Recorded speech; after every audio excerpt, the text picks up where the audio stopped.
International Raceway in Virginia.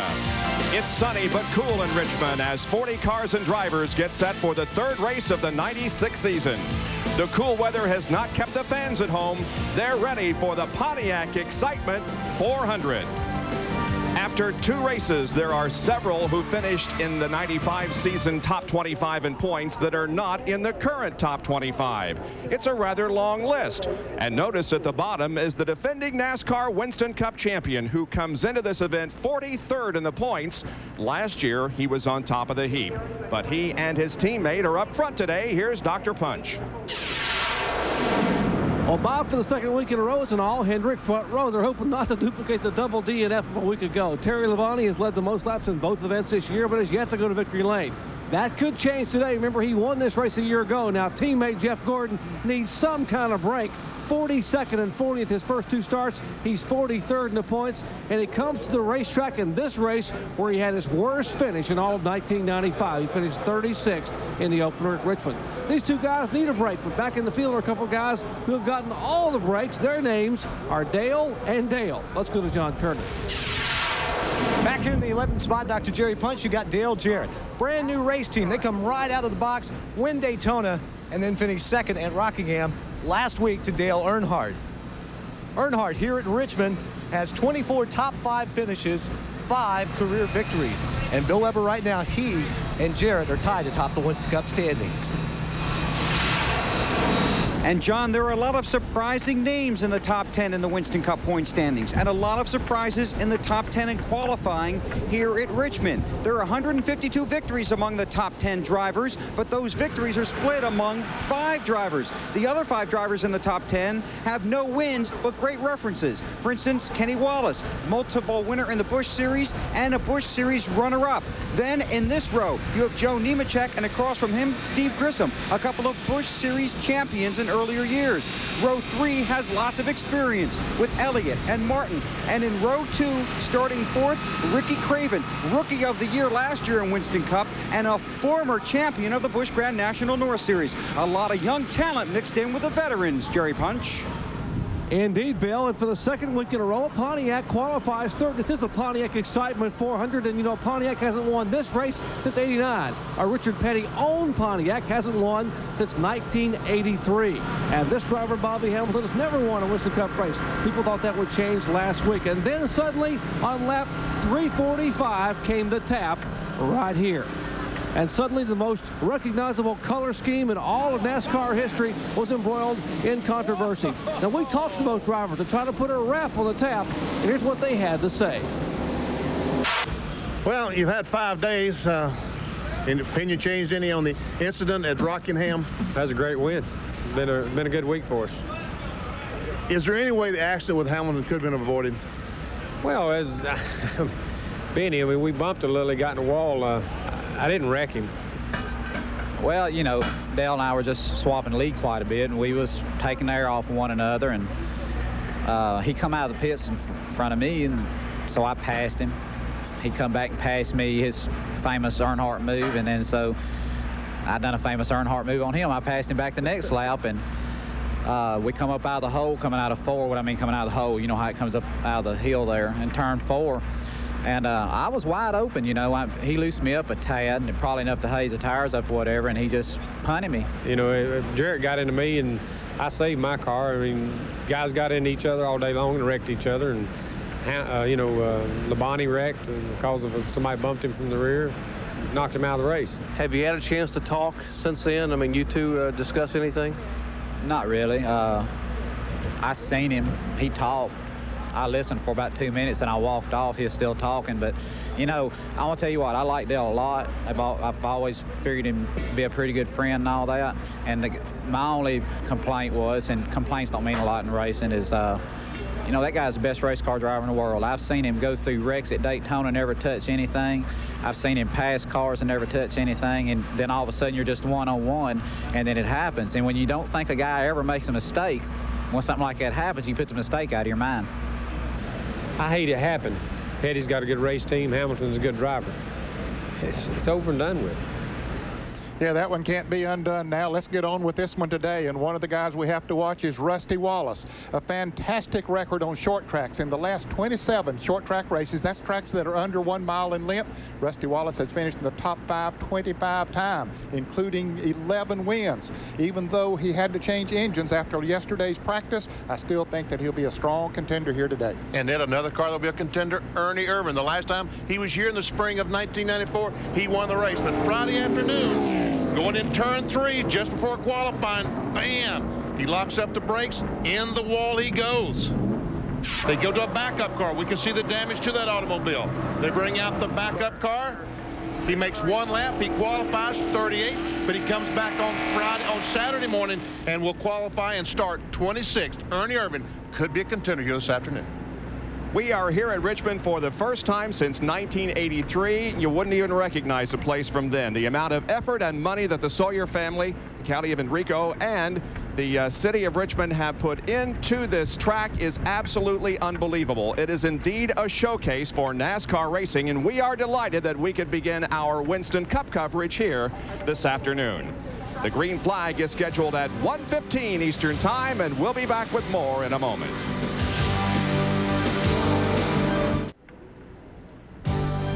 ESPN Speed World coverage of the Pontiac Excitement 400 is being brought to you by Pontiac, proud sponsor of the 1996 Olympic team. We are driving excitement. By Allied Signals Fram filters, you can pay a little now or a lot later. By Texaco Haviland Formula 3 motor oil, controls oil volatility and highlights vaporization. Add more life to your car, take it to the star. And by the NASCAR Story, to order, call 800-71-NASCAR. Standing by now as the national anthem is about to be presented prior to the start of this 400-lap race here at Richmond International Raceway. With our national anthem sung by Officer Scott Trickett of the Henrico County Police Department.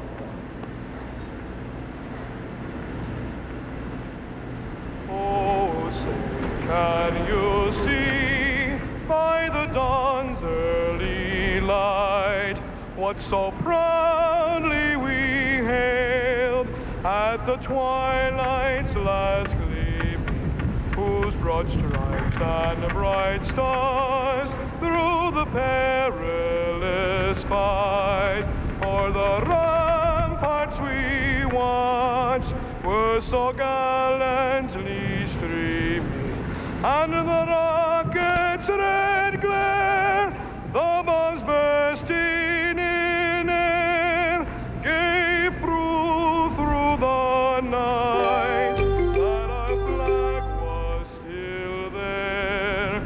Oh, say does that star-spangled banner yet wave o'er the land of the brave and the home of the brave?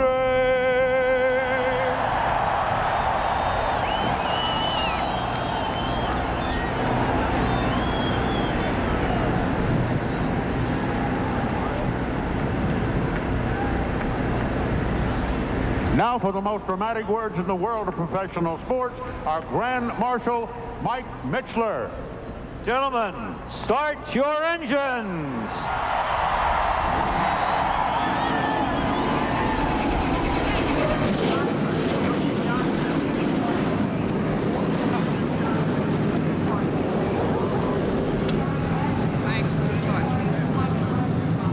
And the 40 cars fire to life here, getting set for our afternoon of racing at Richmond International. Here's Dr. Jerry Punch.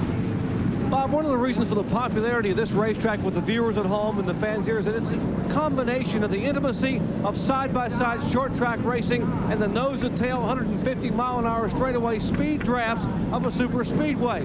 But it is that combination that can pose a problem for the competitors, as we saw yesterday during the Busch Grand National race. With more, here's Bill Weber.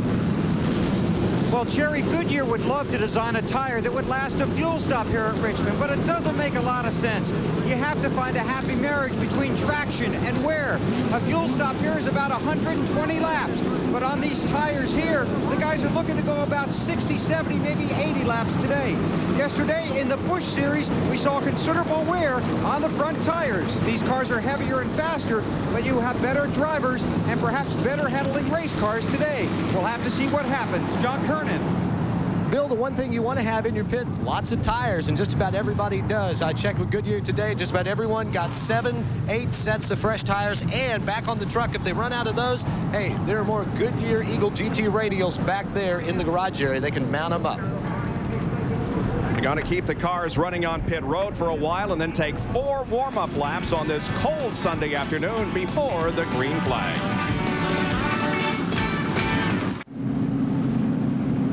Welcome back to Richmond International Raceway in Virginia as we're just moments away from the start of the Pontiac Excitement 400. There's Jeff Gordon, who is pensively waiting for the cars to move away. It's a little cold here, as we said, and so they're letting the cars warm up. There's Terry Labonte. Here's Kyle Petty, who's set to go in his Pontiac. There's Ricky Craven, who's looking for a good finish after his best finish ever in NASCAR Winston Cup competition last week. And there's Bobby Hamilton, who goes from 3rd starting position here this afternoon. In fact, let's take a look at the entire starting lineup. On the pole will be Terry Labonte, qualifying at 123.728, and alongside his teammate Jeff Gordon, same front row as last weekend at Rockingham. In the second row, it'll be Bobby Hamilton and Ricky Craven, starting 3rd and 4th. 5th and 6th will be Mark Martin in car number 6 and Bill Elliott in the 94 McDonald's Ford. Next row we find Steve Grissom and alongside Joe Nemechek. Back in row 5, Dale Earnhardt will be on the inside and Kenny Wallace. Great start for Kenny on the outside. In row 6, we have Dale Jarrett, and on the outside, the old man, Darrell Walter. And in row 7, we have Ken Schrader in the Budweiser Chevrolet and Rusty Wallace in the Miller Ford. Row number 8 is made up of Ted Musgrave in the Family Channel Ford and Sterling Marlin, 2-time Daytona 500 winner in the Kodak Chevrolet. Row number 9, we find Wally Dallenbach and Rick Mast. Jeff Bodine will start in the 19th position, and he'll be going all the way, unlike he did last week because of the broken ribs. Outside of that row will be Elton Sawyer. Row number 11 is Jeff Burton and Morgan Shepherd. And in the 12th row, Robert Presley to the inside and Brett Bodine outside. Mike Wallace, who finished 4th yesterday in the Busch Grand National Race, will start inside row 13, and Ernie Irvin, fastest qualifier, outside him. Row 14, Derek Cope, main and tail car, and Ward Burton, who's off to a terrible start in 1996, needs to get it turned around. Jeremy Mayfield and Jimmy Spencer next. And in the 16th row, we find Hutch Strickland and Dave Marcus. Dave having a good year so far. Row number 17 is Johnny Benson, fighting pneumonia here today, and Ricky Rudd in the Tide Ford. Row number 18, we find the Michael Waltrip Citgo Ford and Kyle Petty's Coors Light Pontiac. And the 4 drivers who took provisionals to get in, Bobby Labonte and John Andretti. And in the 20th row, starting 39th and 40th, it's Lake Speed and Bobby Hillen. And Johnny Benson, as Ned mentioned, is suffering from pneumonia, and the car doesn't appear to be running very well. And he's got bigger problems with pneumonia right now. Yeah, just apparently wouldn't fire. David Green standing by to jump in as a relief driver if Johnny thinks that he needs one. And that car has still not started. They're going to push it around to the garage area and evidently change some of the electrical system in the car because it still hasn't. John Kernan, what's wrong? Well, I just talked to David Green, who is standing by to relief drive if needed, and he told me that Johnny says it feels almost as if either something's wrong with the transmission, it's not getting into gear, the drive shaft may not be connected, it just will not get into gear, it will not go for him. So they're going to have to bring it down here and get it fixed behind the wall. Okay, so it must not be an engine problem then, just there's something wrong with the drivetrain. Couple of more laps before we get the green flag. We can overemphasize how cold it is, but one thing we do have to mention is the fact that it didn't keep one single person away. I don't see any seat available in this beautiful facility. As all seats are filled, they're ready to see some racing. And the 18 car is now catching up to the rear of the field, as is Bobby Hillin. He might have stopped. He might have slowed down just to be able to run that half lap to get the tires warmed up, because that first lap is going to be critical. Camera inside on top of the Goodrich Chevrolet of Dale Earnhardt. Also, Mark Martin of Valvoline Ford has the same camera on the roof of the automobile. There's Bobby Hamilton and a roof cam on the STP Pontiac. And the King, Richard Petty. He's watching television. He isn't watching the race car. Yeah. Turn around, Richard. Wave to us. And Kyle Petty is set to go here this afternoon, starting from the 36th position. There is the Family Channel car driven by Ted Musgrave that will also be carrying a roof cam. And it's, you know, we keep talking about how cold it is here. Really and truly, it's about 45 degrees, but the wind is blowing about 25 miles per hour. So wind chill has a temperature of probably 25, 30 degrees. That's what these crew members are feeling. And I tell you, pit stops are going to be critical today because their hands are going to be frozen.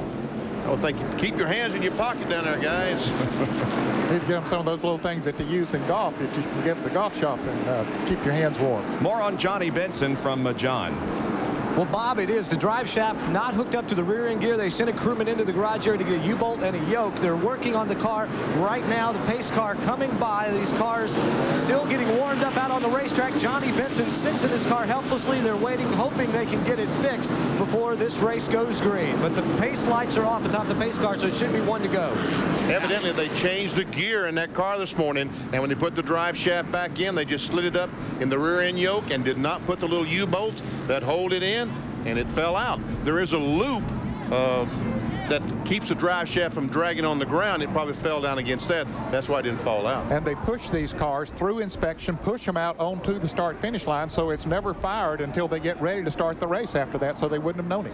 While Benson sits on pit road and the crew works on the Pennzoil car, the field is set to get the green flag. The pace car is in turn number 3. Only 3 went home from here. Dick Trickle driving Loy Allen's car, also Randy McDonald and Robbie Faggart. There's the huge crowd on hand here this afternoon for the 3rd race of the 96 season, our first NASCAR Winston Cup telecast, and we're ready to go.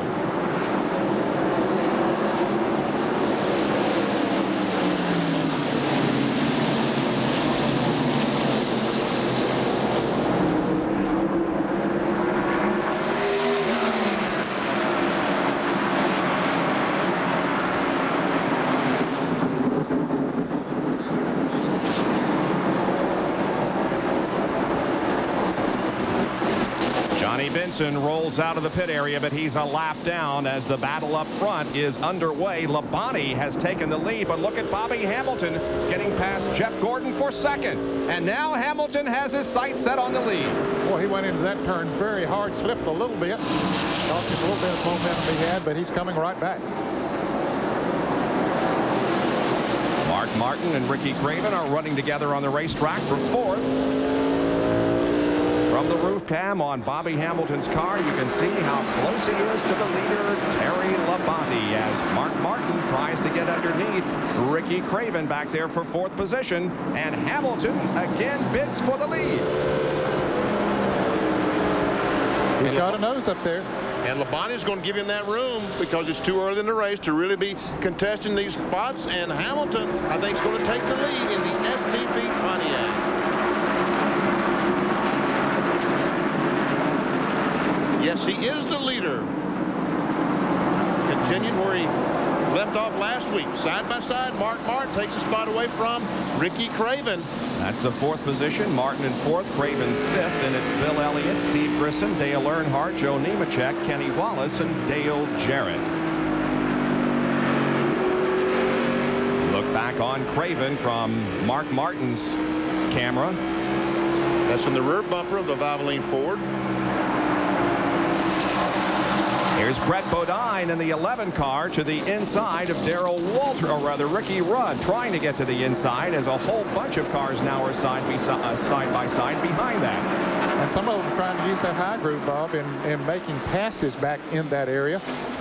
Kyle Petty tried to look on the inside of Brett Bodine, but Brett was using that low groove. Mike Wallace trying to go on the outside of Kyle Petty to Heilig Meyer's car. Heilig Meyer's is based here in Richmond. Jeff Gordon takes over the second spot from his teammate Terry Labonte. Gordon making the move in turns 3 and 4, going to the inside of Labonte. So now it's Bobby Hamilton, who led 36 laps last week at Rockingham up front. And Gordon in second, and some great battling going on toward the rear of the pack. Kyle Petty leading this group into turn 1. Mike Wallace was on the outside last lap. This side he's on the inside and takes the spot away from Brett Bodine. There comes Dave Marcus on the inside, John Andretti.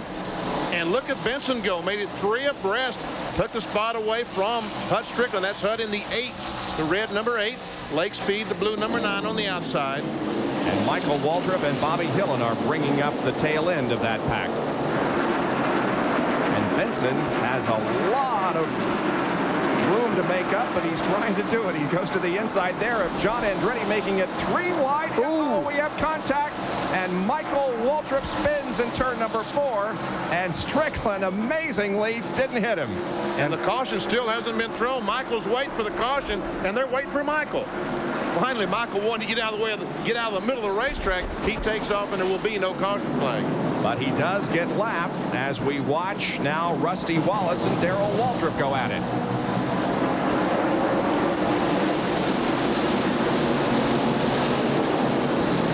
Let's take a look at what happened back there in the 4th corner as 3 wide racing was happening. And you just can't do that on this racetrack. It's wide enough, and Michael Waltrip sees that opening on the inside, but he runs in there and clips the car number 37 of John Andretti, and around he goes. Everybody else gets by, but it cost Michael a lap. That was as close as yesterday's incident between Chad Little and Terry Labonte. Man, oh man, that was awesome. Rusty Wallace takes his spot away. Look at that, 2.85 average finish in the last 27 short track races. That is incredible.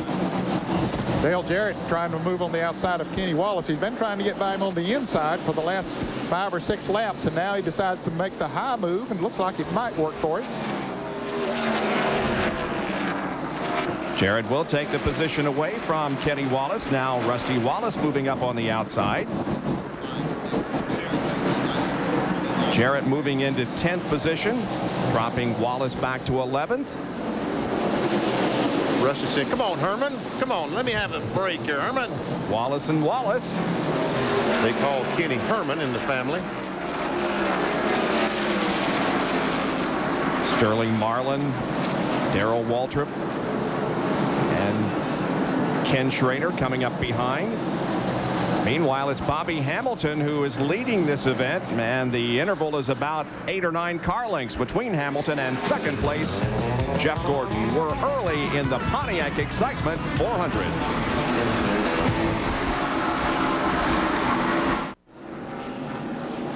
Well, we got a lot going on here at Richmond. Ernie Irvin in trouble. Hut Strickland got into trouble. And Wally Dallenbach was an innocent victim. Now, here is the first incident that we had. The car involved in the first incident. That's Hut Strickland. He spun over in turn number 2. Got the car in to get some new rubber on it. There's damage to the left rear of Hut Strickland's Circuit City car. And there's damage to the front of Ernie Irvin's Texaco Havoline Ford. And John Kernan is in Strickland's pit.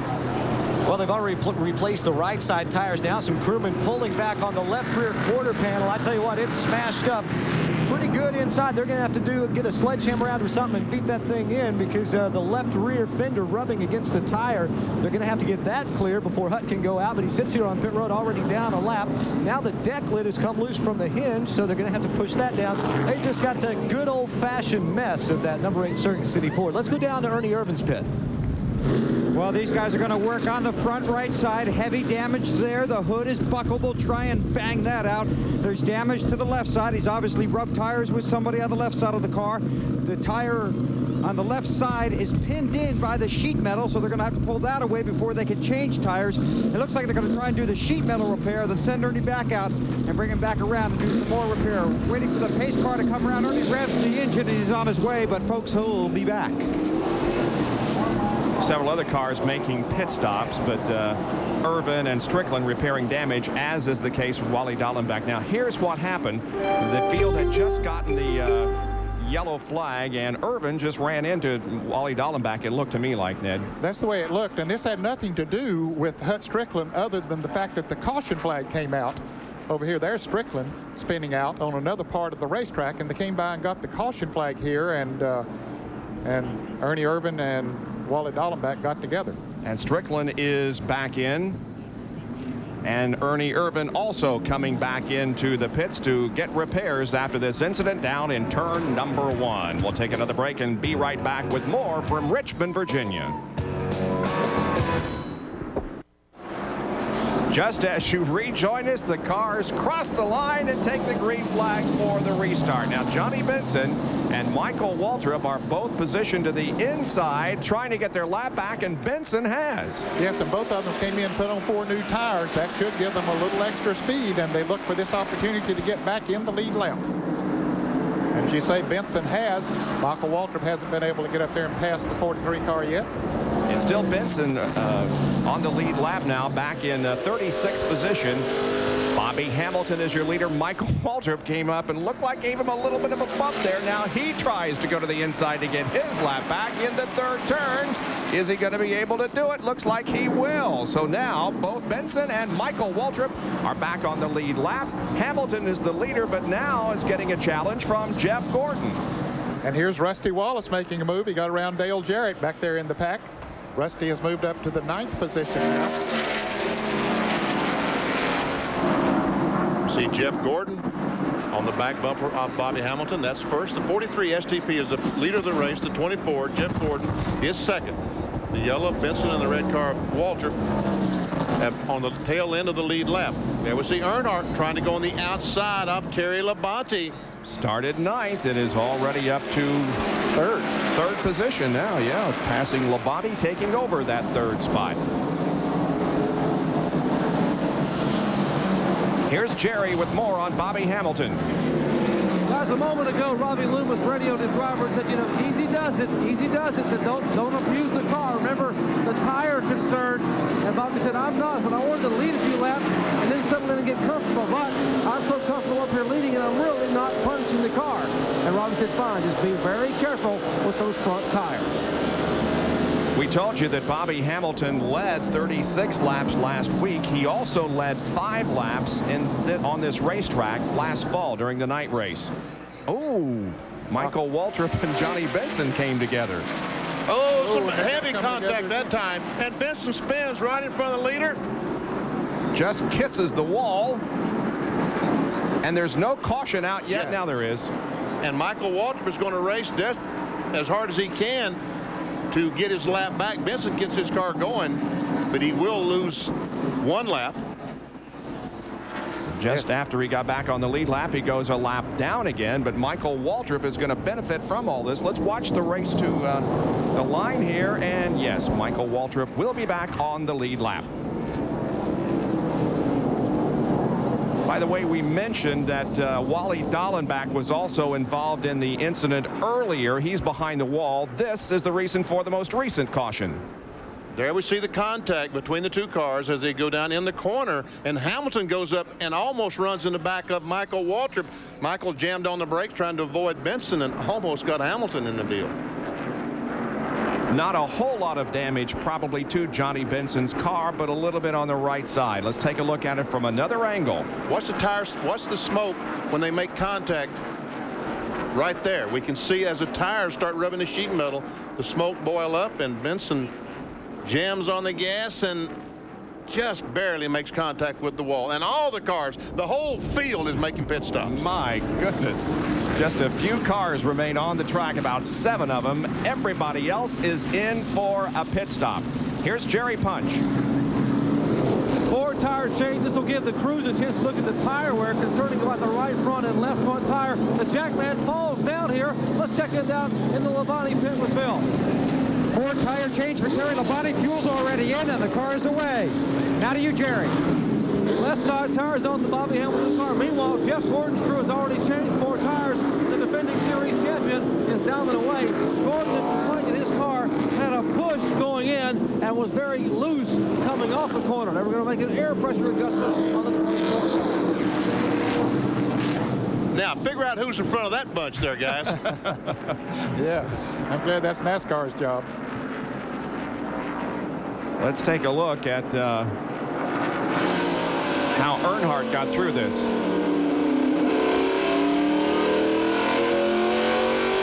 And Mark Martin. Well, fortunately, the water sort of parted. The car that was spinning, Johnny Vincent, went high, and they were able to just drive right under.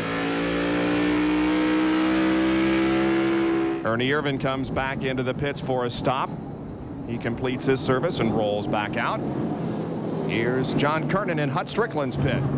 Just an update on Hut Strickland, who's been sitting here on pit road. The left front shock was broken, the mount there, and also the lower control arm bent on the left front.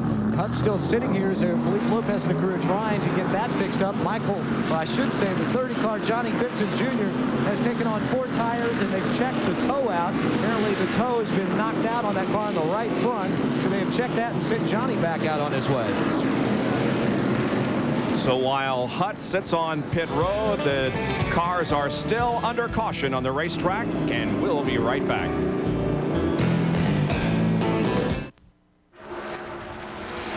We've just gone green, have some new faces running up front. Jeff Bodine is the leader of the race. Running in second spot is Ward Burton, then Dave Marcus. Now the 28 car of Ernie Irvan is a lap down. Johnny Vincent, we understand, has a possible bent A-frame on the 30 car because of his contact with the wall up in turn 3 and 4. Now, some cars didn't pit. Jeff Bodine was one of those. Dave Marcus actually was the leader when the green came back out. He's dropped back a little bit. He didn't pit. And neither did the 22 car of Ward Burton, nor Elton Sawyer in car number 27. A couple of other cars up there. There's Ken Schrader in the Budweiser Chevrolet. He only took on 2 tires. John Andretti only took on 2. Most of the other front runners did take on 4 tires. And we see Earnhardt has been able to pass Jeff Gordon since the green flag has flown. Gordon was in front of him after the pit stop, but in traffic, Earnhardt was able to get by. Now Dale takes a position away from Elton Sawyer and brings Jeff Gordon along behind him. Earnhardt is in 4th and Jeff Gordon in 5th position as the positions are changing up front, with some of the guys who came in and got some fresh tires are passing those that are on old tires. Looking back from Mark Martin on to John Andretti and others. And Dale Jarrett there on the right. As we mentioned, Andretti only took on 2 tires, and that might be telling on him a little bit. Did give him good track position. But boy, the 4 new tires here at Richmond means so much.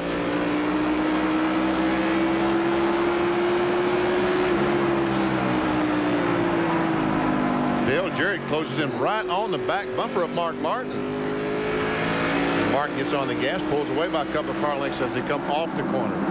Here's the battle for second place. Jeff Bodine, the leader. The battle for second is between Ward Burton and now Bobby Hamilton has the STP car to the inside of Ward and takes the position rather easily into turn 1. Ernie Irvan tried to move up there on the inside, couldn't quite follow Bobby Hamilton through there. As we see Earnhardt coming up there now on the outside. Earnhardt running in the 4th position.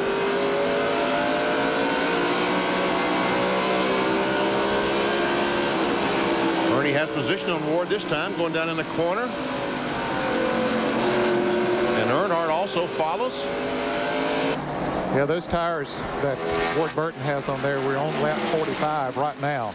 And they're beginning to get heated up and worn and just don't have the adhesion that newer tires have. Now Jeff goes by Ward Burton on the inside.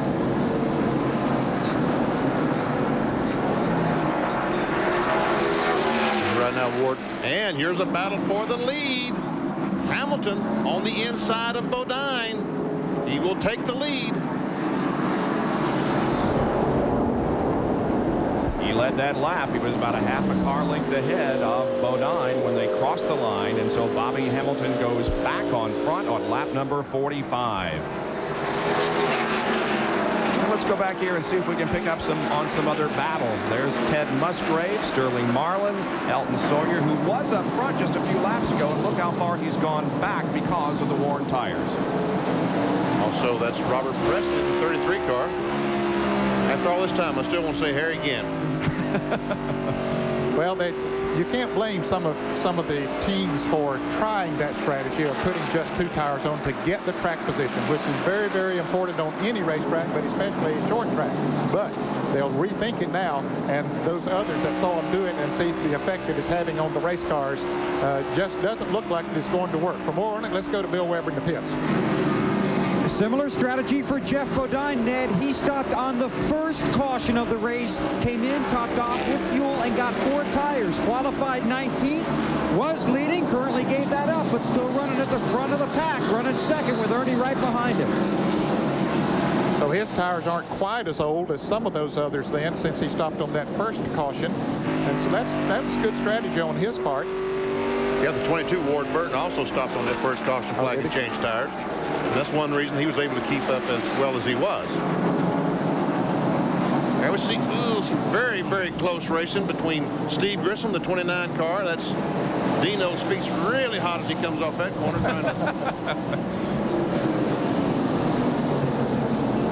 He had a close call earlier, and Ted Musgrave had the bird's eye view. Watch to the right there. Started to make it 3 abreast on the outside and said, no, I probably shouldn't do that. So he dives down in the corner on the inside, and boom. Elton didn't realize he was going to be there. Some contact.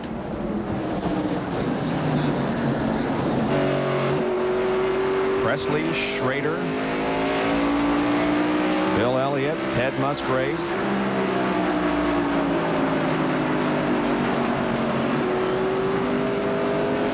Probably charged down into these corners to this, going down in turn 1, probably at 140, 50 miles an hour there, and slam on the brakes. Use a tremendous amount of brakes here in Richmond to slow these cars down. Good battle between the 3 and 24 cars for 3rd position. Earnhardt has the 3rd position. Jeff Gordon now wants it back. Bodine is in 2nd place in the 7 car. Ernie Irvin in the Texaco 28 car is a lap down.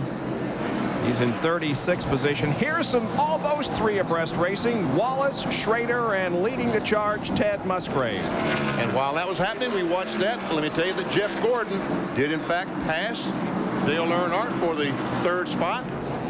And now he sets his sights on the 7 car of Jeff Bodine, running 2nd. Meanwhile, Ernie Irvin has been able to get past Bodine, but he's still got a long way to go before he gets his lap back, because Bobby Hamilton has checked out. Here's the battle for 2nd. Oh, and Jeff Gordon is to the inside of Bodine, and I believe he's going to take the spot away. It's close. It is close. I hate to have my finger between those 2 cars. Now he's going to get the spot, and Dale Earnhardt will now try to, and Dr. Punch. It's a good run for Jeff Gordon, Doc. Well, it's the kind of runs they had last year that led them to a championship optimum. We haven't seen, at least in 1996, out of Jeff Gordon. But the concern here was when they changed the tires, they were very concerned about the right front and left front tire. Ray Evernham looked at the tires, looked at me, and his eyes got very wide open. He said, hey, that's just 32 left. And when he saw Gordon go by Earnhardt a moment ago, he radioed his young driver and said, hey, don't use it up too much early on. Save it. Let's save it. Let's go and check in with John Curtin, who's standing by with Wally Dallenbach. Well, Wally's Hayes Modem's Ford Thunderbird in the garage area, the rear end pushed back.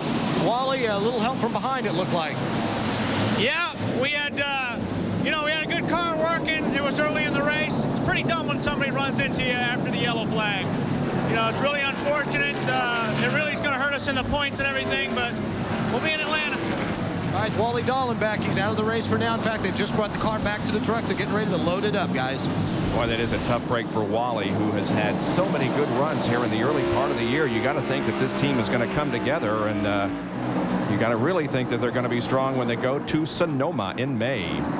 Rusty Wallace getting by Terry Labonte. Both these cars, the 2 and the 5. That's Rusty in the 2 and Labonte in the 5. These cars run so well at this speedway. That is coming up. Jeff Bodine is running in 4th place. Rusty now 5th, and Terry Labonte in 6th. 59 laps are completed here at Richmond International Raceway on a beautiful Sunday afternoon, despite the fact that it's a little bit cool and windy. Bobby Hamilton is your leader. We'll be right back.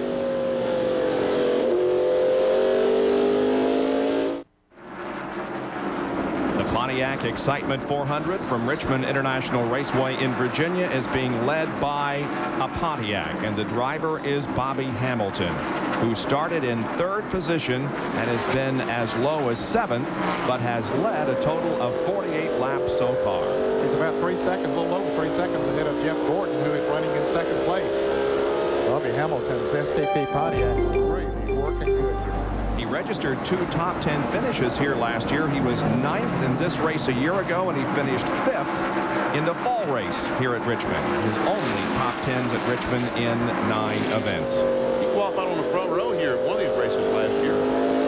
So evidently the Petty crew knows something about Richmond. Well, they've always known something about Richmond. They were very, very good even when this racetrack was half mile. There's Richard Petty, who won so many times here.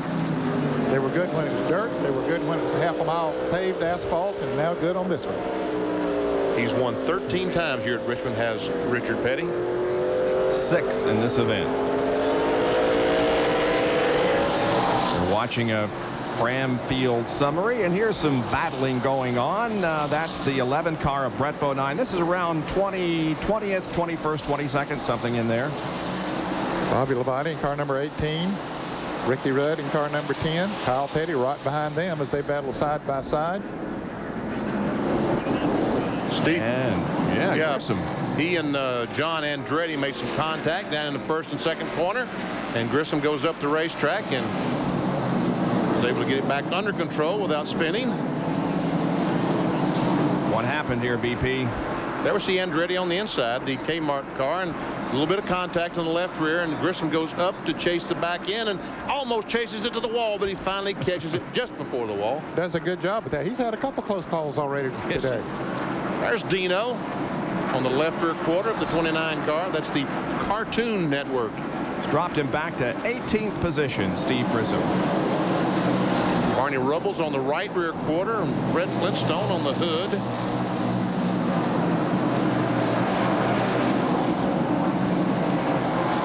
Here's Bill Elliott along with Ted Musgrave and John Andretti. This is 12th, 13th, and 14th. John Andretti started 38th. He was the first to qualify on Friday and ended up the 2nd slowest. Had to take a provisional to get in, and now look how far he has come, all the way up to 12th. Yes, he's one of those cars that Ned Jarrett talked about that just changed 2 tires trying to get that track position, and man, does it work for John Andretti. Bobby Hamilton, still the 43 car, leading the race. Just put a Michael Waltrip, the Sitco car, a lap down. There we see Bodine in the 11, Brett Bodine, and Kyle Petty in the 42. Rick Mast in the 1 car. That's a Pontiac this year, if you are not aware. Also, Hooters is a sponsor rather than the Skoll folks.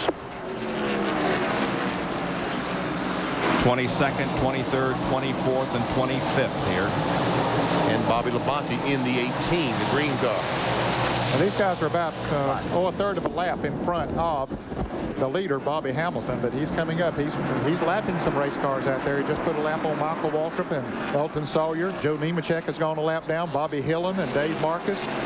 So Bobby Hamilton setting a pace out there that's putting a lot of cars a lap down. And a battle for 5th here. Jeff Bodine in the 7 and Terry Labonte in the 5th. Labonte, of course, our pole sitter for this race. Last time you saw Terry Labonte, which was about 10 laps ago, he was right behind Rusty Wallace. Well, Rusty, as you can tell by our scoring pylon on the left side of the screen, was able to get by Bodine and drive off by 15, 20 car lengths. But Terry Labonte's had trouble getting by. Yeah, in fact, Rusty Wallace might either be the fastest, if not the fastest. He's the 2nd fastest car on the racetrack right now. He is gaining on Dale Earnhardt, who is running in the 3rd position. And even gaining on Jeff Gordon. There he is.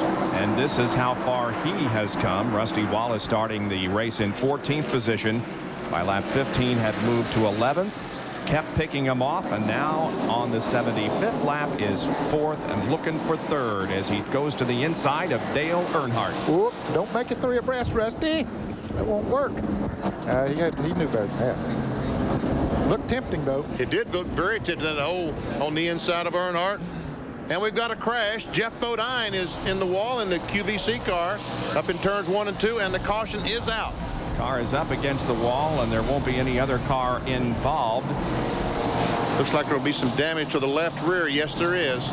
Jimmy Spencer was about to go a lap down in 30th position, so the caution is a godsend for him. Let's take a look at how this incident happened up in turn number 2 involving Jeff Bodine in the QVC Ford.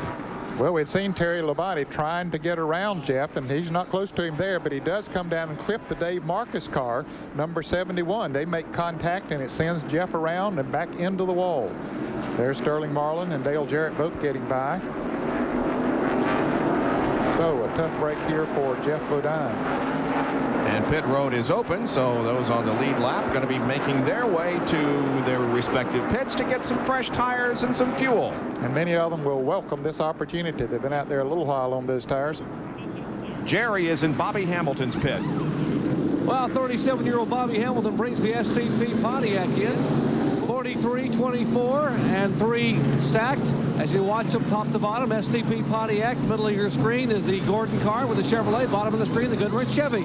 Watching the crews now go to the left side, put left side tires on. Problems with the right rear a little bit on the 43 car. Now they come to the left side as they watch left side work being done. And Earnhardt is down and away, 23.4 seconds, 23 flat for Gordon, and a little bit of trouble with the right rear on the 43 car. That cost Hamilton about 2.5 seconds here in the pit. And remember, they can only use 2 impact wrenches on these pit stops. That's why he had to go back around and change that left rear tire after he had trouble with the right rear. That's why the pit stop was a little bit slow. Here's how the incident looked from Jeff Bodine, from Mark Martin's in-car, actually, the roof cam up ahead.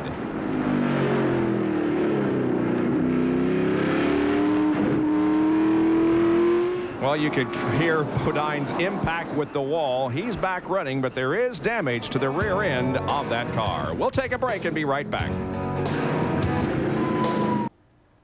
Mike Tirico in our ESPN studios. We'll get you right back to Richmond. Let's update other things going on in sports right now. The IndyCar opener, the Grand Prix of Miami, got off to a slow start, a yellow on the very first lap, even before the green flag fell, and then a second yellow that involved Michael Andretti, who had damage to the front right wing. He's in the pits as Paul Tracy has a 2-second lead.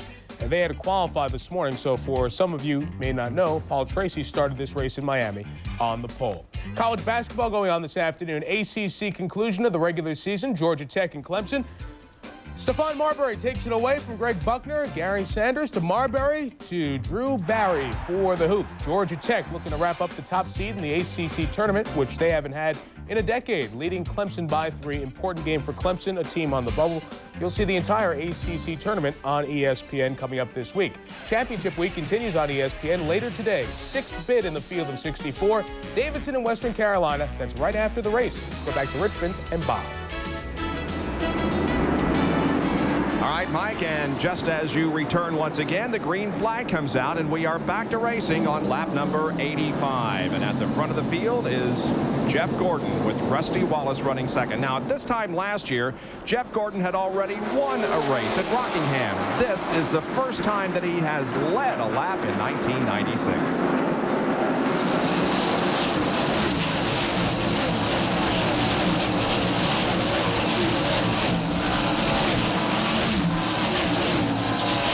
Rusty Wallace is second, Earnhardt third.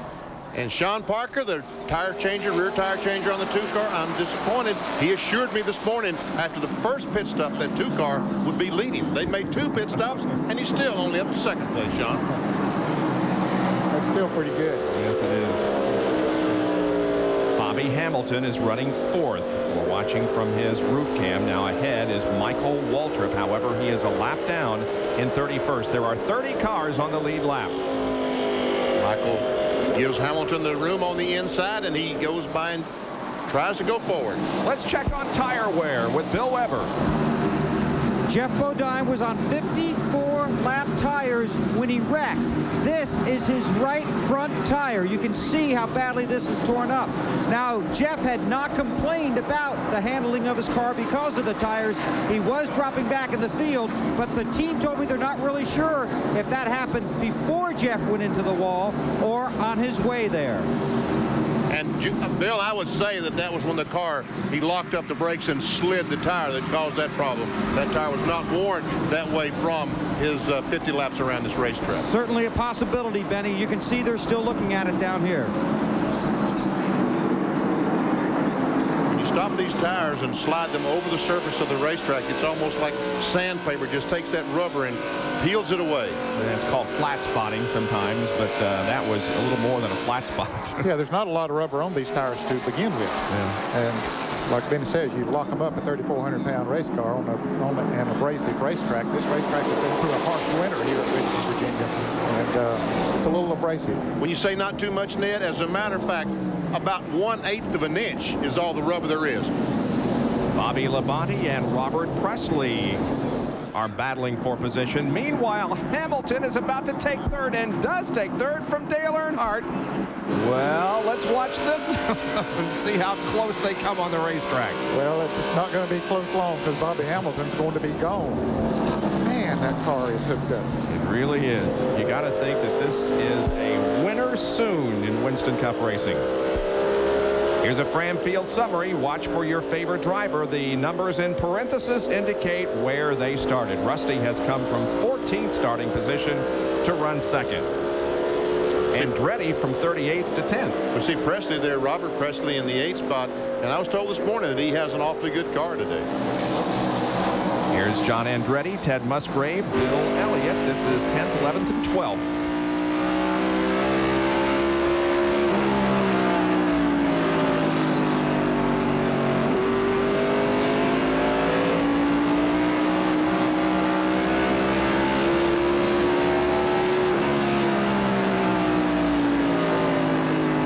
Watch this, Robert Presley. We see the green car has just gone past the 4 car of Sterling Marlin, taking a spot away. And they're still contesting this position. And Elliott is saying, I wish somebody'd win so we can get in line here. Somebody do something. Yeah, he don't know which one to follow. There's Joe Nemechek coming along behind Bill Elliott. Now, the 75 of Morgan Shepherd is not on the same lap as those other cars. Morgan had just gone a lap down when the caution came out. And he and Spencer were running together, and Spencer got a break and didn't get lapped, and Morgan did. Nemechek is also not on the same lap as Andretti and Musgrave and Elliott. Yeah, Nemechek's car was really, the handle went away on it, and he got lapped pretty early in that last green flag segment. Well, there are your top 3, plus Johnny Benson, Gordon, Rusty Wallace, Bobby Hamilton, and not too far behind Hamilton is 4th place Dale Earnhardt. There he is, moving to the inside of Johnny Benson, who is now 10 laps down after a bad start. There's the roof cam on the Goodrich Service Chevrolet.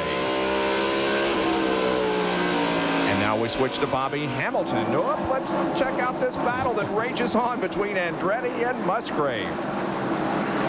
Well, they're having a good time out there, aren't they? No, they're not, because their leaders are driving away while they're trying to contest this spot. Bill Elliott's not having a good time because he still don't know which one to follow. See, here comes Musgrave up there again. Andretti's giving him plenty of room. Now he gets the spot. Yep. Wow, he had to work for that one, didn't he? Andretti's 10th, Musgrave 11th, and Bill Elliott is 12th. There's your scoring pylon on the left. John Kernan has more on John Andretti's run so far. Bob, I was talking to Tim Brewer this morning, and he told me, hey, despite the fact they had to use a provisional to get in the field, they haven't changed a spring, a shock, anything on that car this weekend. It just so happened on their qualifying laps, apparently something mismatched set of tires. Those happen to be the slowest laps they ran this weekend. Tim said he hoped that he gave me something to talk about today. Well, obviously they have right now, running near the top 10. And John seems to be pretty pleased with the car right now. It's gained 28 positions since the drop of the green flag from 38th to 10th. Well, we have a Chevy, a Ford, and a Pontiac. Top three. That's what I call parity. And there we have the lead change as Rusty Wallace takes the lead. The Miller Ford, and here comes Hamilton in the Pontiac. Taking second place away from Jeff Gordon. Is this the first time Rusty has led this year also? Could possibly be. Could be, yeah. Rusty has 5 wins here at this racetrack. Bill? And he's got a brand new motor in that car today. They ran final practice, then something went through the oil pump, and Robin Pemberton told me they found metal shavings in the oil filter. They changed motors this morning. They think they're going to be pretty good. When you ask Pemberton how they're going to run, he usually just shrugs his shoulders. But this morning, before this race started, he smiled. He said, I think we're going to be pretty good here. Rusty won here last year and might be on his way to victory lane again this afternoon, and that would really help this team make a big move in the points. He won this race in 1989, and his other victories have come in the fall race in 89, 92, 93, and as you mentioned, in 95. And Bobby Hamilton has had enough of Rusty being in front, and now Hamilton goes back to the top spot. But Ned, some of our folks have checked, and you're right, that is the first lap that Rusty Wallace in the Miller car has led this year.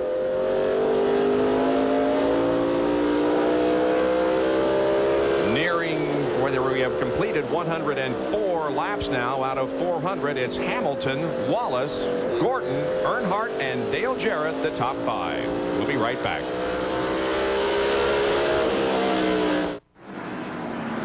Well, there isn't a crash on the racetrack, but the roof flaps are up on Jack Roush as he tries to stay warm and watching his 3 cars compete here this afternoon. The official site for NASCAR on the internet is www.nascar.com. NASCAR Online, featuring plenty of audio and video clips from the races, lots of downloadable photos of the cars and drivers, and live audio of the daily Motor Racing Network race report.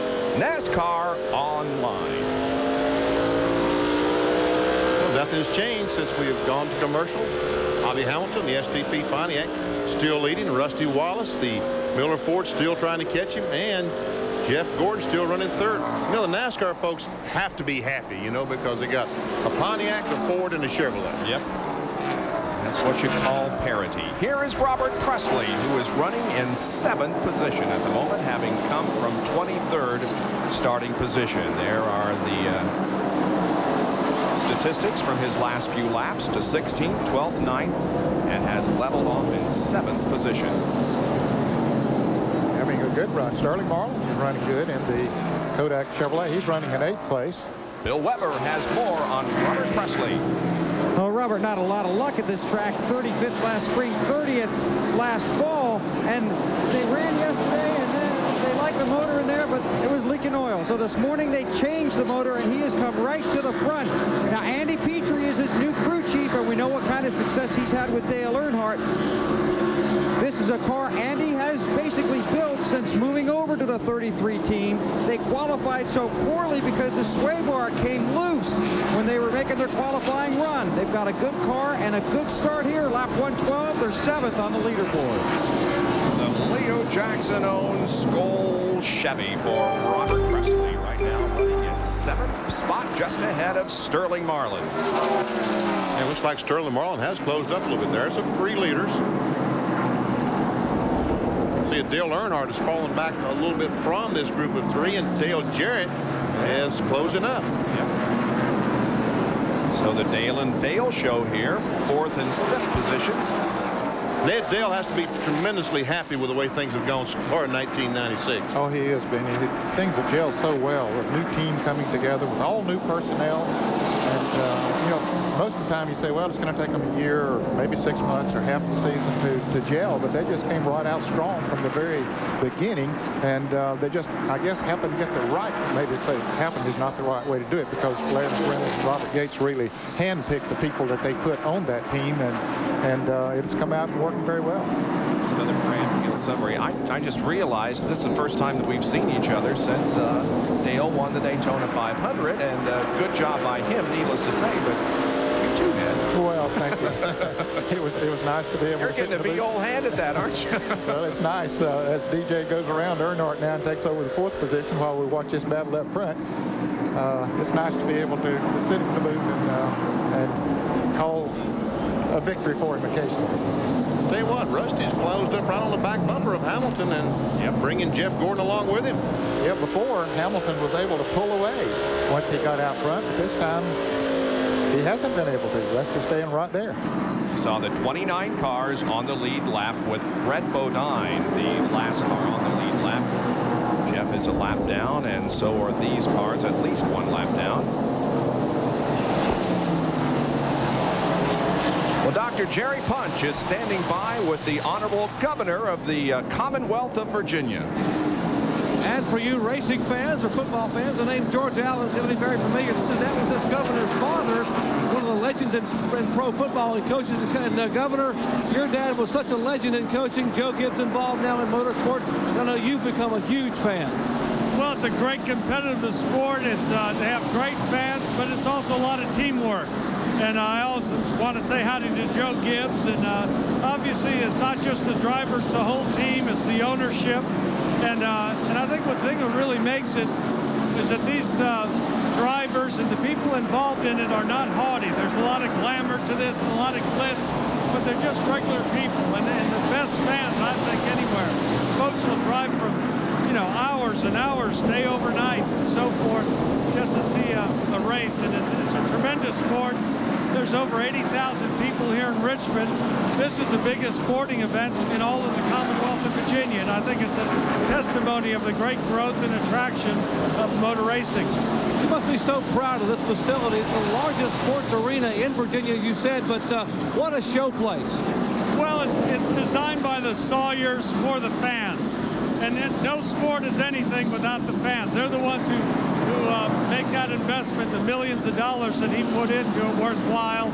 Obviously, having ESPN come to Virginia to cover this race is good promotion for Virginia. Virginia is a great place for tourism, great place for business. We say Virginia is for lovers, and it's certainly a great place for race fans, and we're having a very exciting race here today. Governor, thanks for joining us, and thanks for all your support for motor racing. My pleasure. Y'all come visit us in Virginia.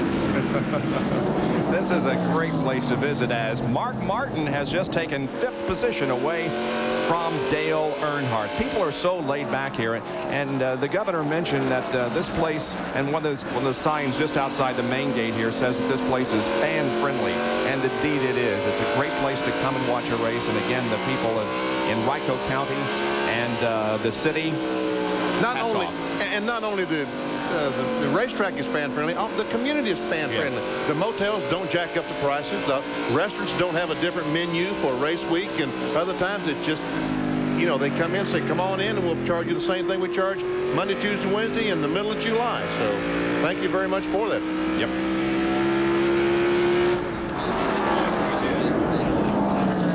Now back up front, we have Rusty Wallace challenging Bobby Hamilton for the lead again. Rusty got out of shape as he came off that second corner.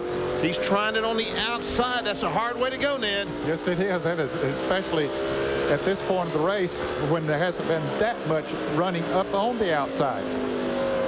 Bobby Hamilton hangs on over Rusty Wallace, Jeff Gordon, Dale Jarrett, and Mark Martin in the Pontiac Excitement 400.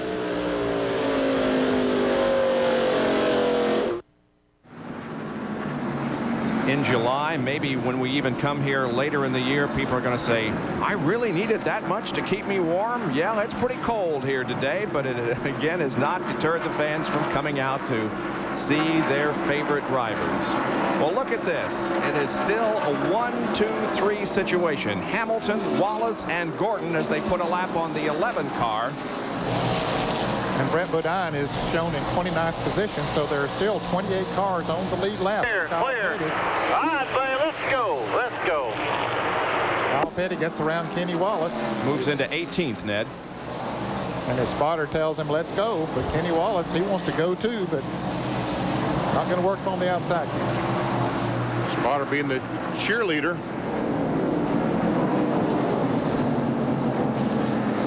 Terry Labonte and Sterling Marlin are in 8th and 9th position. Sterling headed up into the second group to see if he can pass it. Meanwhile, John Andretti is right there also. Yeah, he has caught those cars. Terry Labonte just passed Sterling Marlin just the last lap or two, and now he's about to be passed by John Andretti. We'll move Andretti into 9th spot and Sterling back to 10th.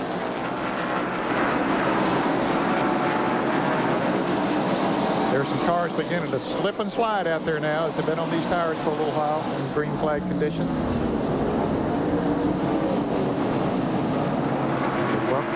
Welcome an opportunity to come in and get some new tires on them. Boy, it's been a season of bad luck so far for Terry Labonte, right, Bill? Boy, you're not kidding, Bob. Fortunately, he started on the pole last week, started on the pole here today, maybe going to turn it around. Car not handling all that well, but we're starting to move through the field. But here's the big bad news for Terry Labonte. During his last pit stop, Terry ran over his favorite drinking cup, Batman. This is all that remains. So this team is going to have to go to a backup drinking cup. 508 consecutive starts for number 509. Terry's going to have a new drinking cup here in the Winston Cup Series. Let's go down pit road to John Turner. Well, an anxious moment for Bobby Labonte's crew just moments ago as Bobby radioed in and said he thought he had a tire going down the car, and all of a sudden gotten extremely loose. They told him to keep it out there. They watched him go by, and they told Bobby the tires look like they're okay. They look like they're fine. So to stay out there, we should be seeing pit stops soon, because I tell you what, a lot of guys getting very loose out there on those worn tires. Bobby Labonte right now is running 25th. And still on the lead lap. Yeah, there are 26 cars on the lead lap. Jeremy Mayfield is the last car on the lead lap right now. Mike Wallace won a lap down a little bit ago, and so did Jimmy Spencer right after we saw Brett Bodine go a lap down. Here's an amazing statistic. In all of last year, Bobby led 130 laps, and so far in a little more than 2 races this year, he has led 136.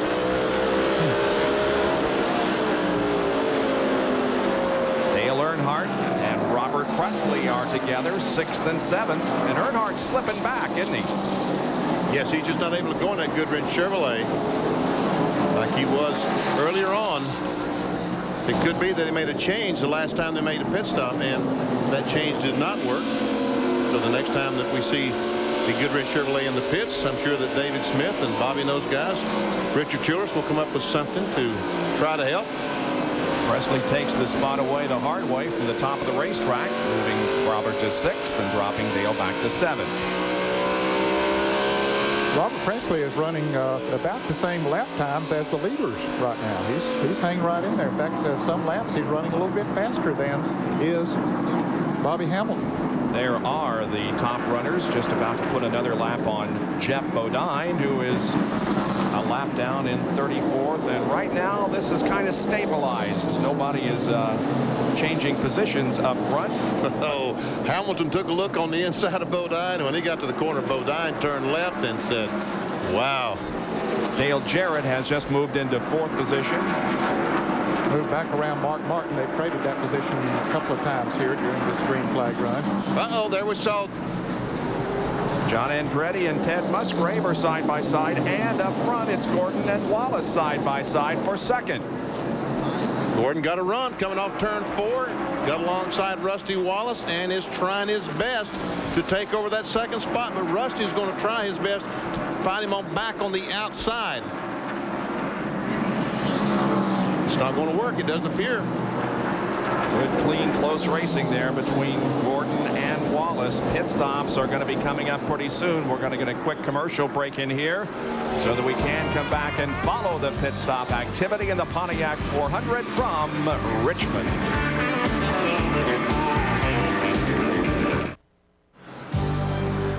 ESPN Speed World coverage of the Pontiac Excitement 400 from Richmond, Virginia is being brought to you by Budweiser, the official sponsor of the 1996 Olympic Summer Games. This Bud's for you by Split Fire. Enter the performance zone with Split Fire Performance V spark plugs. And by the more than 1,250 AutoZone stores across America. AutoZone, the best parts in auto parts. You saw some of the scenics here around the Richmond area, the downtown area, Maymont Park and Chaco. Robert Presley just took over the 4th position from Dale Jarrett. So Robert continues his move towards the front. And we have a new leader. How about that? Jeff Gordon, the DuPont Chevrolet, blew by Bobby Hamilton and is gone in, and right there we see Ned. Just moves down to the inside. I think Hamilton's tires have completely gone away on his Pontiac, because Jeff Gordon, once he made this pass, as you see him coming off of turn 4, Hamilton's car gets a little bit loose and he just drives away. And he's also lost 2nd place to Rusty Wallace. So it's now Gordon, Wallace, and Bobby Hamilton back to 3rd. Robert Presley running 4th. Dale Jarrett in 5th. And Jimmy Spencer, the Smoke and Joe car, made a pit stop with those fresh tires. We can see just how much faster he is than the leader of the race, Jeff Gordon. Dale Earnhardt has dropped all the way back to 13th position. So a lot of these guys need to come in for some fresh rubber to get back online. And here's Jerry Punch with more on Dale Earnhardt.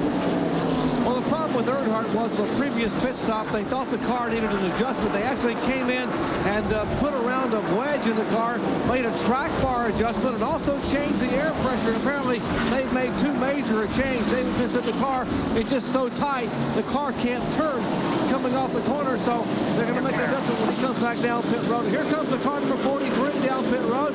Bobby Hamilton's STP Pontiac comes in.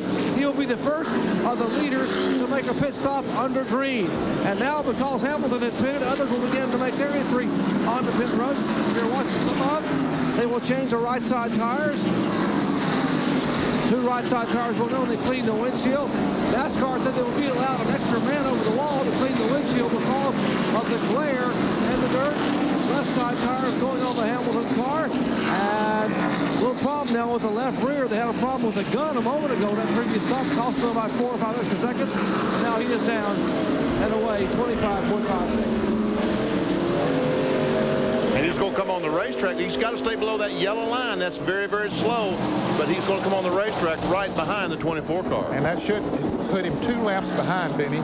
On this racetrack, it's often tough to come in and out the pits, get 4 tires without losing 2 laps. Of course, he's going to be running a lot faster than the others as Ernie Irvan comes down pit road here right now. Ernie Irvan in, so is Mike Wallace as we continue to watch the activity on the racetrack. There goes Steve Grissom on the inside of Dale Earnhardt. Ernie Irvan, remember, was caught up in a crash and actually was in a crash early in the race and has had his struggles since then. He is 1 lap down in 28th. Here's Ken Schrader coming up to challenge Dale Earnhardt for 13th position. Earnhardt has slid all the way back. Actually, I think he's back to 14th because Steve Grissom has gone by the 3 car. Here's John Kernan in Bobby Labonte's pit. It's a 4-tire change. Left side's going on. They also made a track bar and a wedge adjustment on the car. The car just very loose. Bobby gets it, goes down pit road. They're finished with it.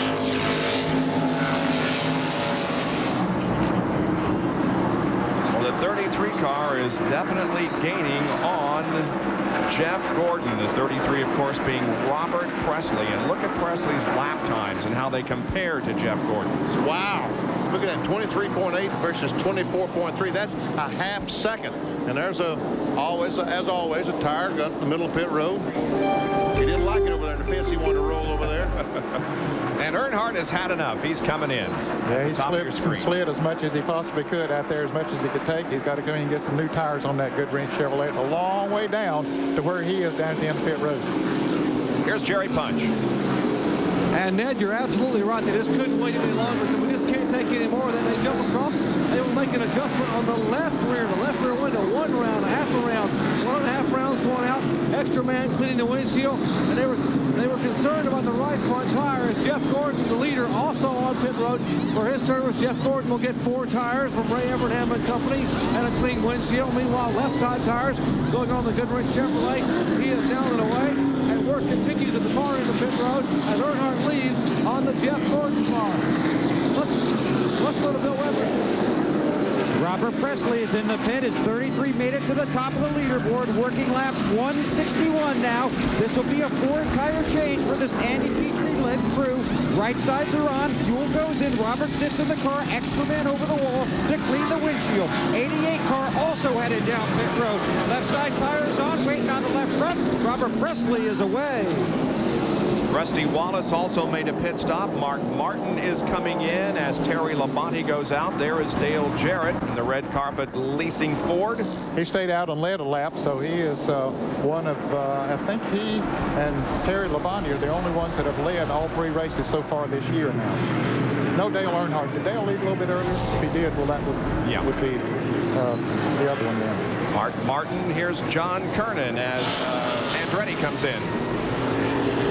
Should be a 4-tire change for John Andretti. No chassis adjustment as of yet. Just very careful to clean the windshield. Just a lot of junk on the window. And as they get into 3 and 4, well, I'll tell you what, a lot of glare. So to get the windshield clean, no chassis adjustment, a 4-tire change. Ricky Rudd is also on pit road. We anticipate another 4-tire change as the crew goes to work around the right side. Don't see a chassis adjustment yet. This is a car that won the Phoenix race last fall for Ricky. Richard Broom, the crew chief, who just took over that position this year, told me that no matter what he could do to that car, that he could not get it so loosen up. And a 4-tire change for Rudd. He is down and away. Let's go down to Dr. Jerry Punch. And the car that's coming down pit road was the car that set on the pole in Phoenix last year, Bill Elliott, in the McDonald's Ford Thunderbird. He's the last driver to win from the pole in this race in Richmond, Virginia, back in 1992. A good run for Elliott. He was the leader when he came into pit. He will change right and left side tires. No planned chassis adjustment that we are told by Mike Beam. The car is full of fuel, now waiting on the left front and left rear tire. Problem a little bit with the left front tire. Left rear is already on. They finally get the left front tire on. He's down and away. Bill Elliott rolls back out onto the racetrack. He has a victory here in the Pontiac Excitement 400 in 1992. And Jeff Gordon goes back to the front of the pack. So pit stops have been completed, and Jeff Gordon comes out as the leader of this Pontiac Excitement 400. From Richmond International Raceway, we'll be right back.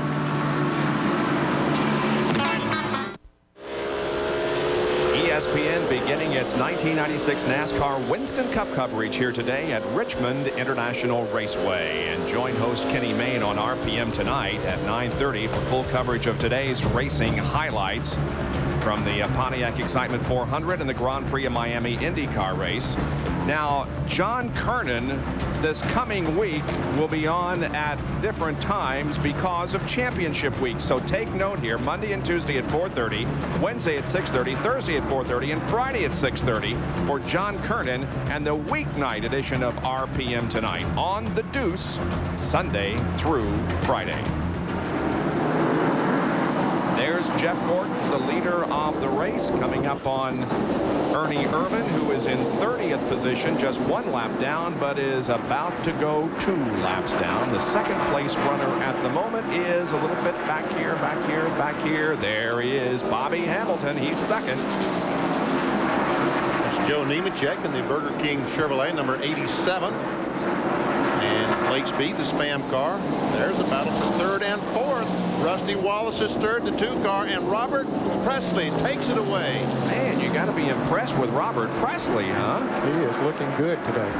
One of those cars was smoking down in the corner when he got back on the gas. I thought it was Presley. I don't know. There's Terry Labonte, who's running in 5th spot, pole sitter, and eligible for $98,000 in Unicount bonus money.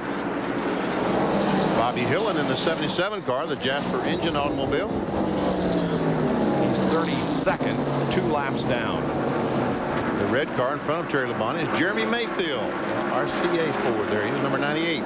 And there comes Musgrave, Family Channel number 16. He's 6th.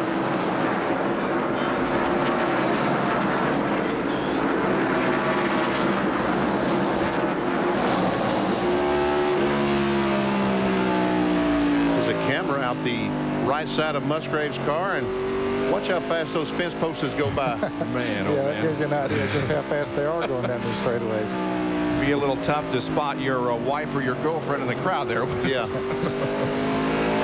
While we were watching that, Ricky Craven just passed Jeff Gordon and got back in the lead lap.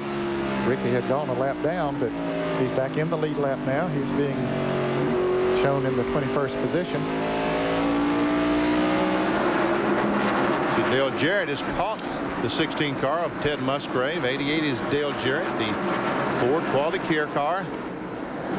That's a battle for, what's that, 6?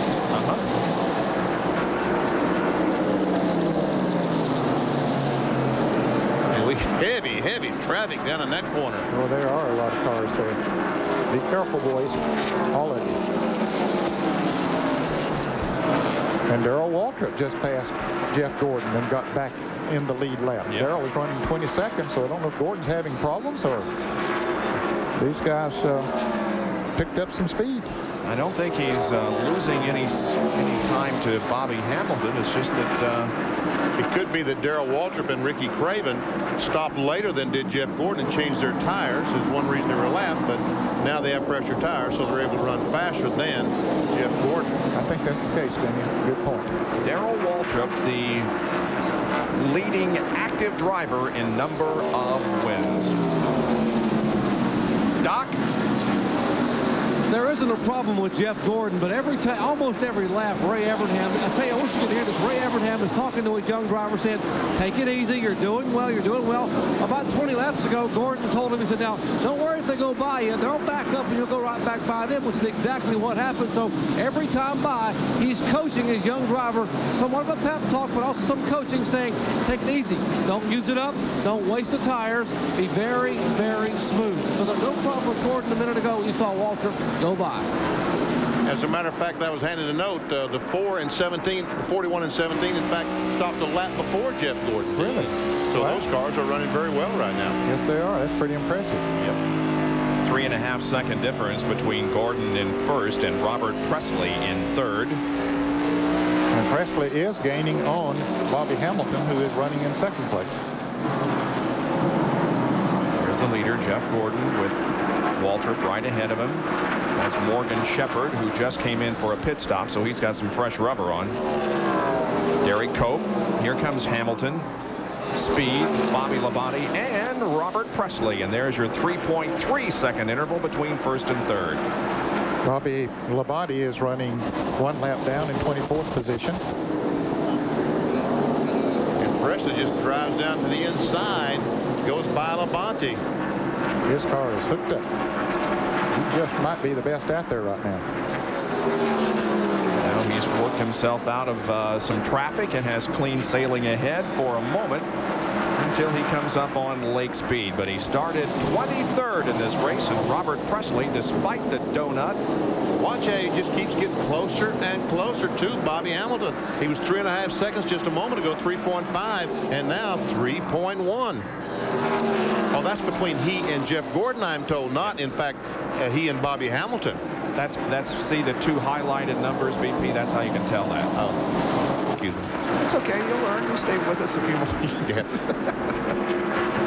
And Gordon is still being passed by cars. There's Derek Cope going by. Derek normally runs good here, but Gordon, I don't think his car is quite as good as it might have been a little bit earlier.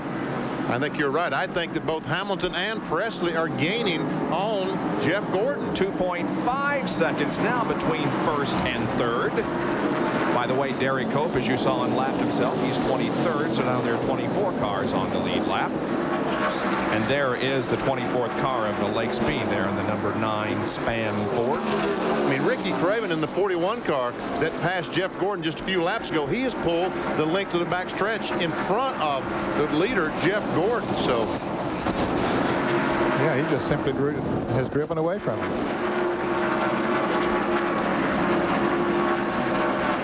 So Robert Presley comes up now on Bobby Hamilton, as Presley is running third, looking for second, and also looking for the lead that's being held by the 24 car of Jeff Gordon. Back with more right after this. On the way back to Richmond, a reminder, Championship Week College Hoops continues on ESPN. 6th bid to the field of 64 Davidson in Western Carolina. That championship game comes up in the Southern Conference right after our NASCAR race. They're not racing right now in Miami. Red flag has stopped the IndyCar opener. The qualifying had to be held today because of rain yesterday. Paul Tracy still leads. They've only run 16 green flag laps. Reminder, after college hoops, it's golf. Gary Player tees off in a half hour with a one-shot lead in Ojai. You'll see that at 6 Eastern on ESPN. Back to Bob Jenkins. All right, thank you, Mike. Needless to say, it was nice to have you with us again down in Daytona. The season moves on, however, and our live coverage of Winston Cup racing is now underway in 96, and we have a new leader of the Pontiac Excitement 400 at Richmond International Raceway, and here's how it happened. That's the 12 car. Derek Cope and Ernie Irving at 28. They get 24 off the gas a little bit, and Bobby Hamilton goes by the STP Pontiac once again in front. So Bobby Hamilton goes back to the lead from his third starting position. Gordon is back to second with Robert Presley now third, followed by Rusty Wallace and Terry Labonte with 202 laps to go. 198 complete. Next time by is 199, and then, well, that was 199. Next time will be the halfway signal, and Bobby Hamilton will pick up the Gatorade halfway money of $10,000, isn't it, Ned? Yep, $10,000. Wow. Good piece of change. How about that? Huh? Now we see Robert Presley closing in on Jeff Gordon. And here it is, cross flags. Bobby Hamilton leads at halfway, picks up the money.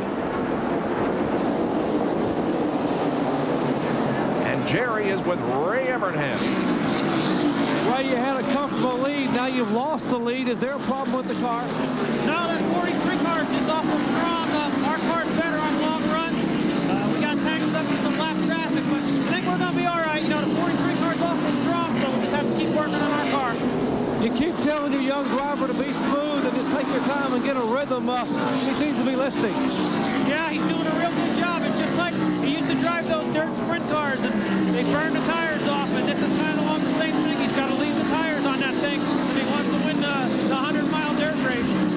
Well, that's Ray Evernham telling his young driver you can't burn those rear tires off. You got to be patient. That's what he's told him to do. Hey, Doc, go tell Ray this is not a 100-mile dirt race. This is a 400-lap race here on a 3/4-mile paved racetrack. But I understand exactly what he's saying. They got to keep the tires on the car. And now Jeff Gordon is coming back. Maybe Hamilton used his tires up just a little bit too much, chasing down Jeff Gordon. And watch as Jeff Gordon closes up right on the back bumper of Hamilton. Or maybe Bobby went up there to get that 10 grand. That could be, yeah. And Okay, now I don't want to run fast anymore. Huh? You can have it back. Looking back on Jeff from Bobby's car. And we see Rusty Wallace back in the picture there. He's back in fourth spot, and there's just one car between he and Robert Presley.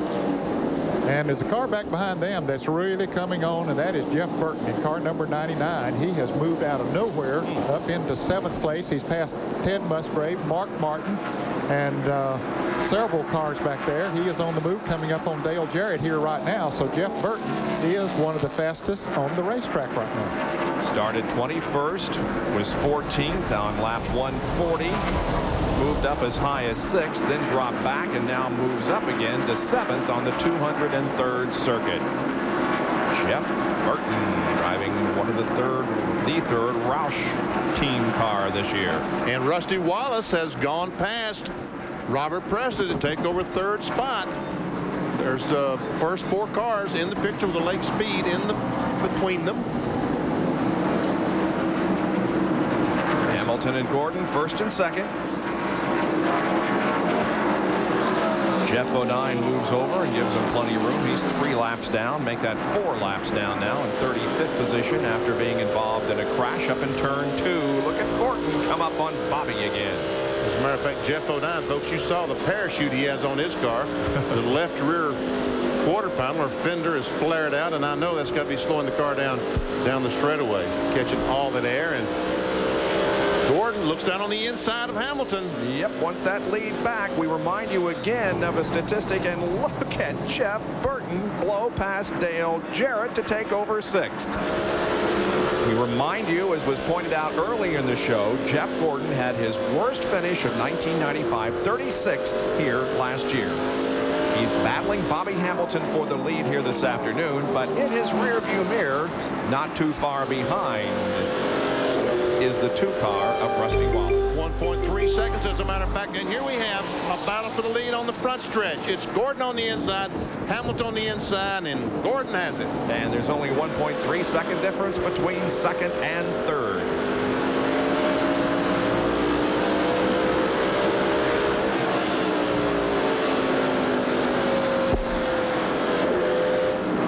Bobby's going to look and say, now, where did he pick up that speed that he didn't have when I passed him there a while ago? He probably rode along behind Bobby Hamilton and saw the line that he was running and say, hey, maybe that is a little bit better. So cooled his tires a little bit and came up there and went right back by. It's less than a second interval now between Hamilton and Rusty Wallace, down to 0.8 of a second.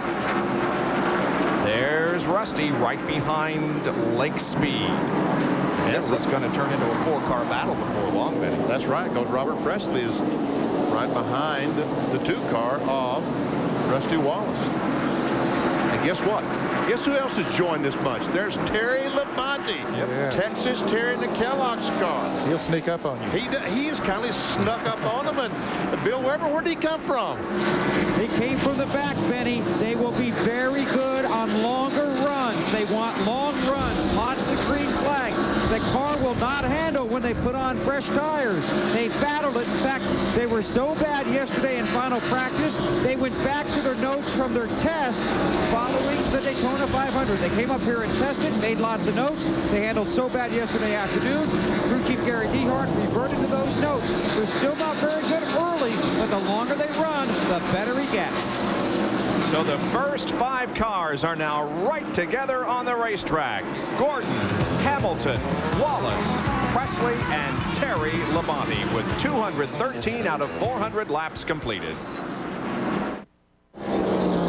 It's the Pontiac Excitement 400, third race of the 96 NASCAR Winston Cup season from Richmond International Raceway in the Commonwealth of Virginia. And Jeff Gordon is the man who is leading this event with 217 laps completed. And the man who is dropping to the back is Bobby Hamilton. Look at Terry Labonte here, put a move on Robert Presley. He takes over 4th, and while he's doing that, Rusty Wallace takes over 2nd. And then look at Terry Labonte coming on the inside of Robert Presley. Takes that position away. And then he'll come right up and drive right on by Bobby Hamilton. Takes over the 3rd position.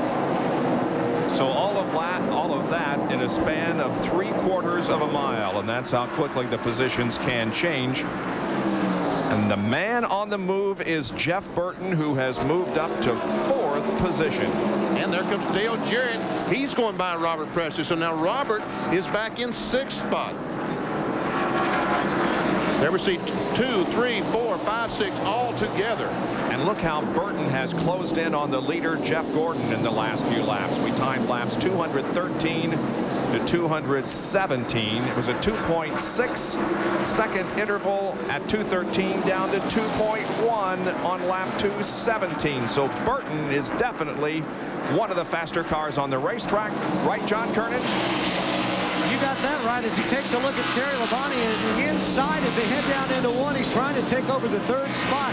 Buddy Parrott, his crew chief, has that car set up for a long green flag run. The longer it runs, the better it runs. They will pit for 4 tires in about 19 laps. But right now, according to Buddy Parrott's stopwatch, his young driver, it was a 1/10 of a second quicker than the leader. And now Jeff Cook's setting his sights on Rusty Wallace, trying to take over that 2nd spot. And Benny Parsons likes to describe this as a mess. Boys, be careful. Please just be careful. This is a mess. It is a lot of it. Dale Jarrett got by both the Rusty Wallace and Terry Labonte car there as Jeff Burton just continues the charge towards the front. He has caught Jeff Gordon, the 2 Jeffs. Now it's the Jeff and Jeff show, no longer the Dale and Dale show. Here's the Busch race recap. Jeff Gordon leading 72 with the first 221 laps, 15 lead changes, 3 cautions for 15 laps, average speed 105.8. Here are the lap leaders and those who have picked up 5 bonus points, and we're going to add another name to that list because Jeff Burton will lead lap 224. Unbelievable. Here are some other drivers that have led at least 1 lap. And the only car out of the race at this point is Wally Dallenbach, who was involved in an incident with Ernie Irvin early in the race, and his car was damaged beyond repair. Look at Burton go, and now it is Dale Jarrett moving up to second. Well, I tell you, I know Buddy Perry's very happy to see that 99 car of Jeff Burton out front. There's another guy, too, we don't hear a lot about. We talk about car builders all the time. Chip Lane built this car, and he has got to be happy with the way he sees this car running right now. In the 99, you mean? Yeah. It's Mike Wallace in the 90 car. Halleck Meyer's automobile being lapped. With Mike now 2 laps down. And 3 abreast. 3 abreast, guys. Won't work. Robert Presley backed out. Good, smart move there, Robert. Sure is. And look at Ted Musgrave. He is between Robert Presley and Rusty Wallace now. Musgrave is in 6th position in the Family Channel Ford. Trying to get to the inside of Robert Presley. Can't do it. So right now, Jack Roush has 3 cars. And Hamilton is coming in for a pit stop. Yeah, he's slid as much as he wants to slide right now on that set of tires. Come in and get him some more, right, Jerry Punch? You're exactly right, Danny. Pitted on lap 153, and the tires have just totally gone away. He's out there skating, and to leave him out any longer would be possibly hazardous. He could tear up the race car. The car has gotten so very, very loose.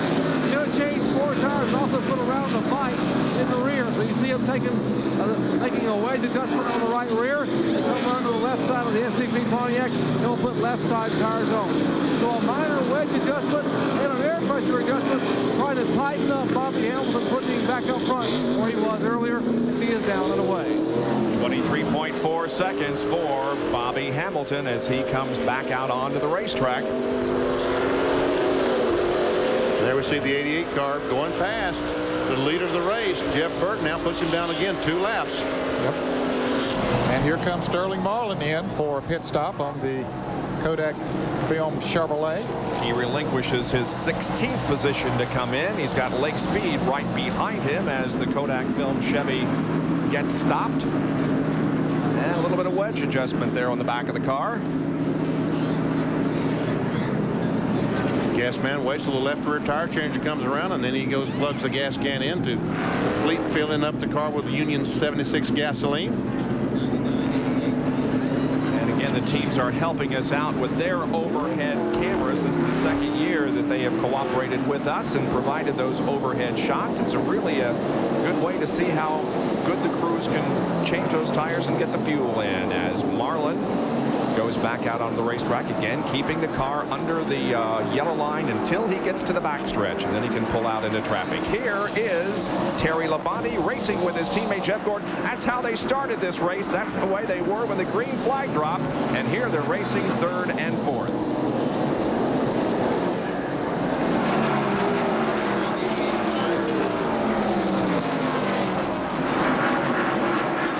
See Darrell Waltrip, the 17 car, the Westland Auto car, going down pit road. Here comes Musgrave trying to take a spot away from Jeff Gordon as we see Kenny Schrader, the Bud car, in the pits. 4.2 second difference between 1st and 4th. He's falling back. Jeff Gordon is back to 4.2 seconds. Musgrave drives up on the outside, and Mike Wallace is just chomping at the bits because he has fresh tires on. A little bit of contact there maybe, huh? And we see Johnny Benson obviously with fresh tires. He goes by as Mike Wallace also. Now it's a 5-second interval between 1st and 4th as Dale Earnhardt comes in for a pit stop. He was running in 12th position.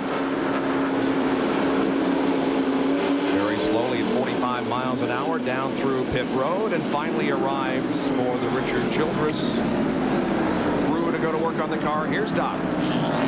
Right side tires going on the Goodrich Chevrolet. They already have finished the right side. They will come around to the left side of the car. Remember, Earnhardt had a major problem with the car being too tight before. They made an adjustment and now make another adjustment in the right rear of the car. They put the left side tires on. The 7-time Winston Cup champion. Also, further down pit road, Jeff Gordon is in the pit.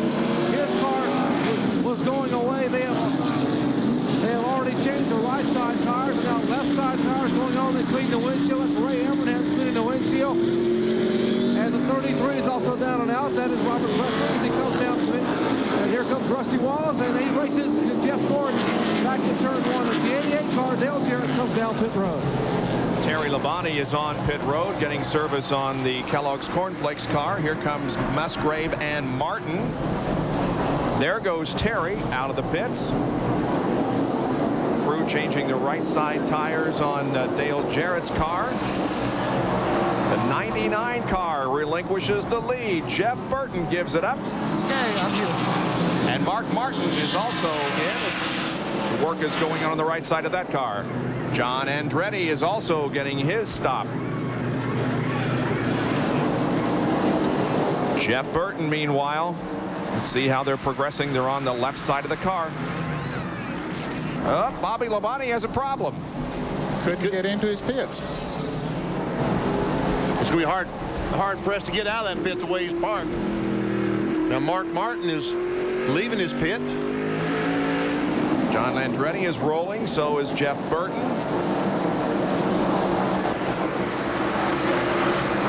Pit stops happening quickly here. The leader is Bill Elliott. He has not made a pit stop yet. There he is. Now, Bill was one of the last ones to stop before when they stopped on green flag. He and Ricky Rudd. Ricky Rudd is coming into the pits right now in his tied Ford as Bobby Labonte does get out of his pits and goes back down pit road.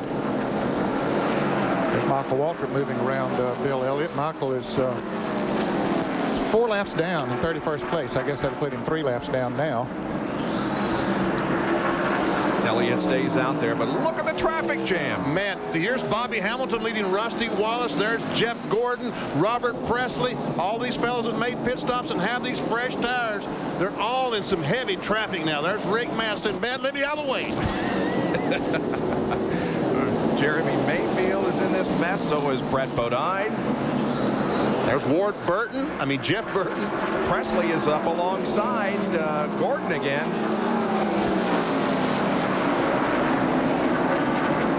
So pit stops, for the most part, have been completed, although Bill Elliott has not made a stop, and he is at the front of the Pontiac Excitement 400. We'll be right back.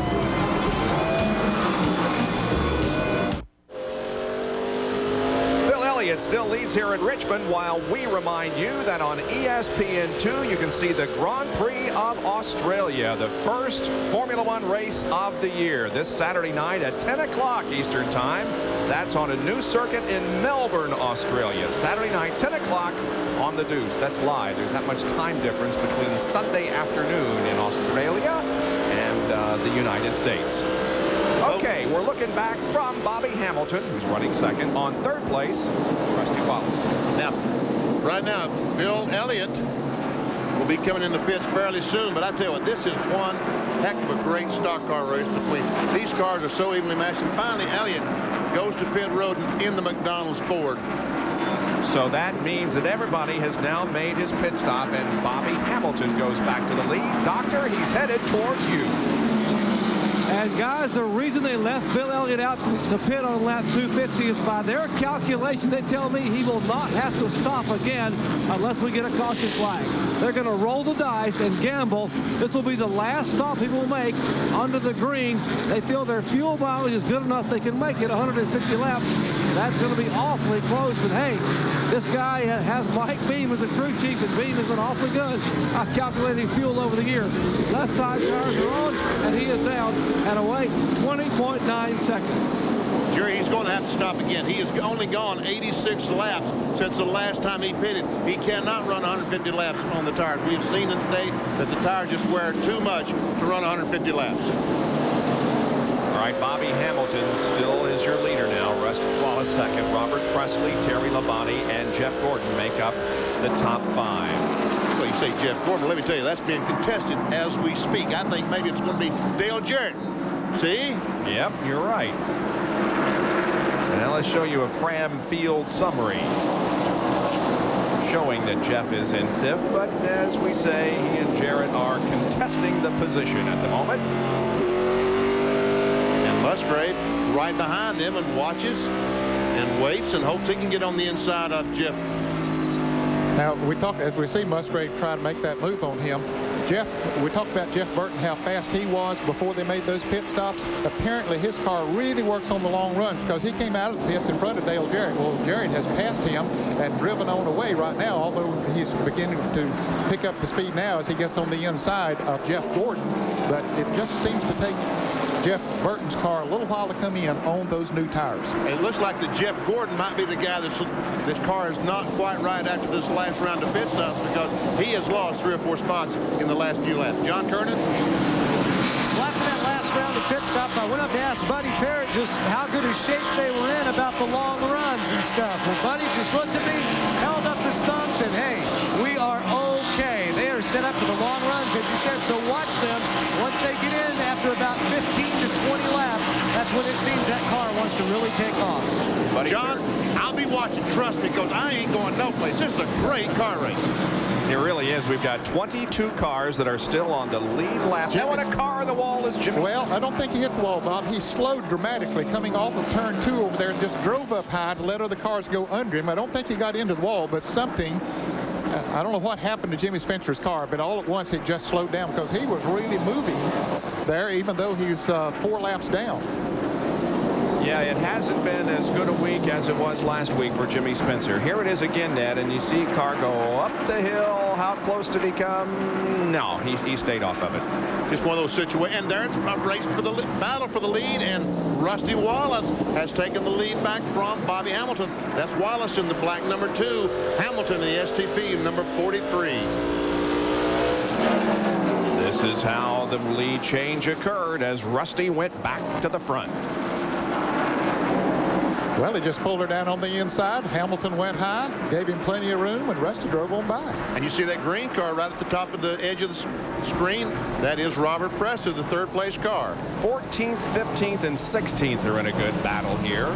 Ken Schrader, Kyle Petty, Sterling Marlin, Jeremy Mayfield, all in here. Mayfield is not on the same lap, however, as the others. Mayfield is 2 laps down in 28th position. I tell you, it's amazing. There are still 21 cars as we watch that battle there between Kyle Petty and Ken Schrader. 21 cars still on the lead lap after we have had any green flag pit stop. Clear. Yep.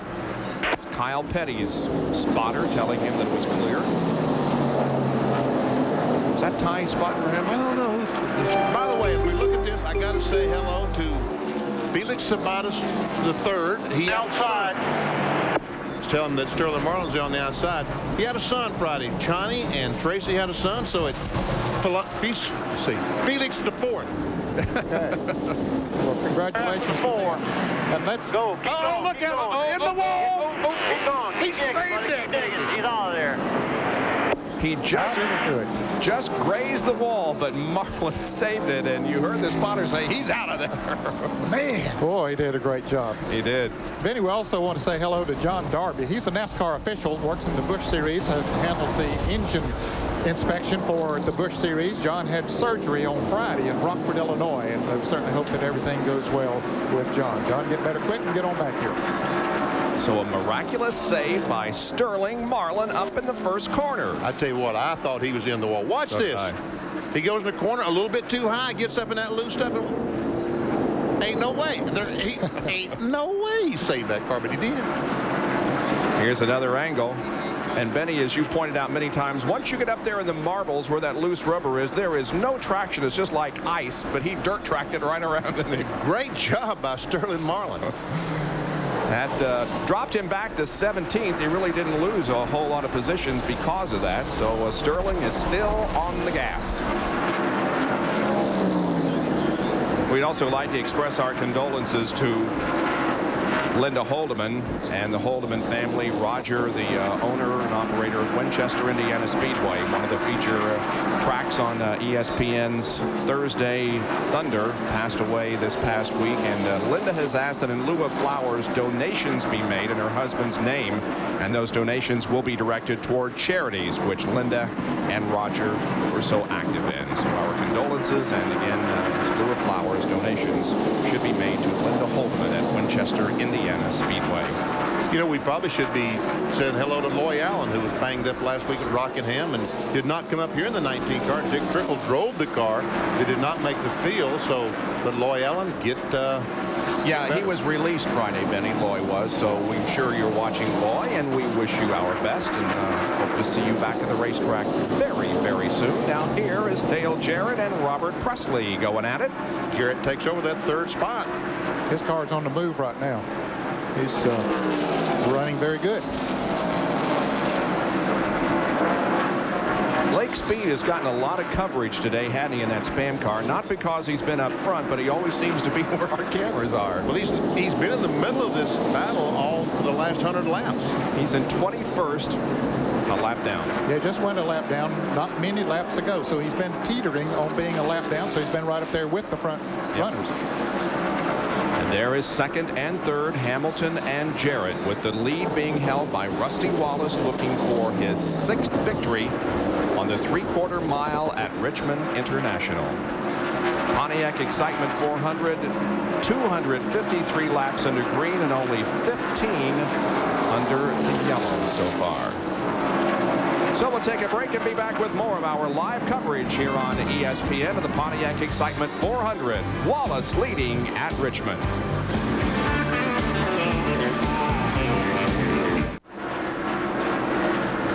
The number 2 car on the right of your screen, driven by Rusty Wallace, is the leader of the Pontiac Excitement 400 at the end of 272 laps. And tonight at 8 o'clock, ESPN brings you an NHL battle of the arch rivals in the Central Division. The Red Wings, who are on track to capture their 2nd consecutive President's Trophy, head to Chicago with Sergei Fedorov to take on the Blackhawks, led by Jeremy Roenick and Chris Chelios, who both have 56 points.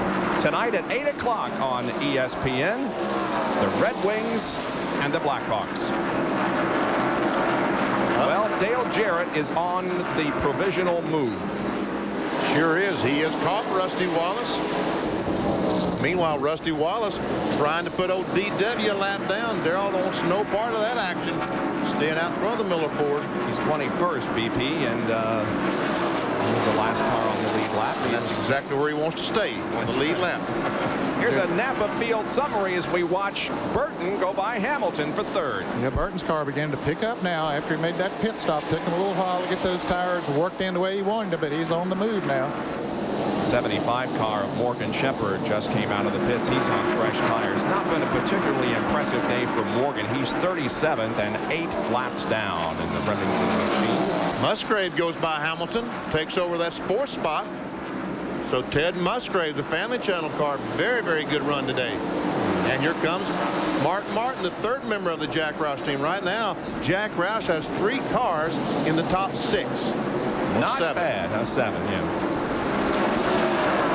99 is 3rd, the 16 is 4th, and the 6 is 7th. Here is Jarrett now right up on that back bumper of Rusty Wallace. And while they're racing there with that traffic, Jeff Burton is just mowing them down.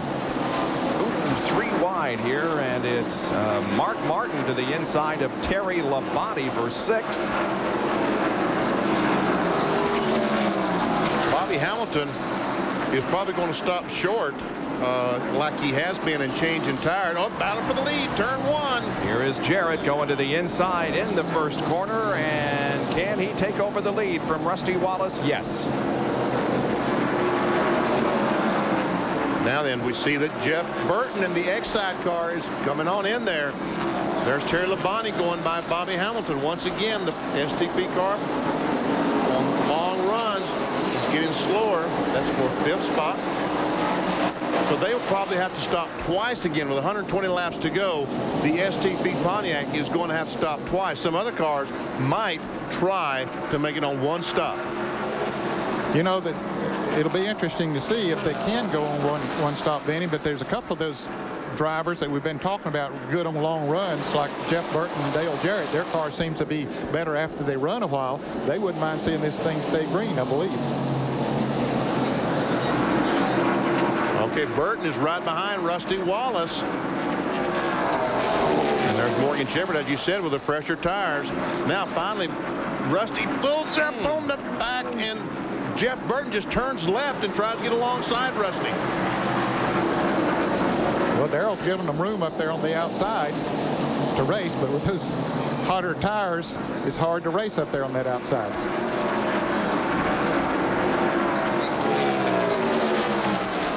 As we watch this, Robert Presley in the 33 Skoll car is having all kinds of trouble now. His car has gone away. He's back to 9th spot. You see that on your scoring pylon, the positions changing.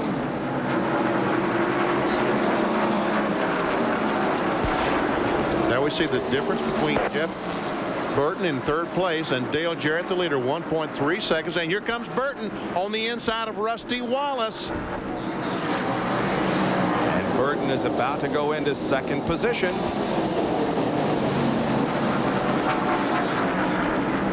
Jeff Burton led 15 laps earlier. In all of last year, he only led 2 races for a total of 4 laps. And he is in 2nd right now, a 2.5 seconds behind Dale Jarrett.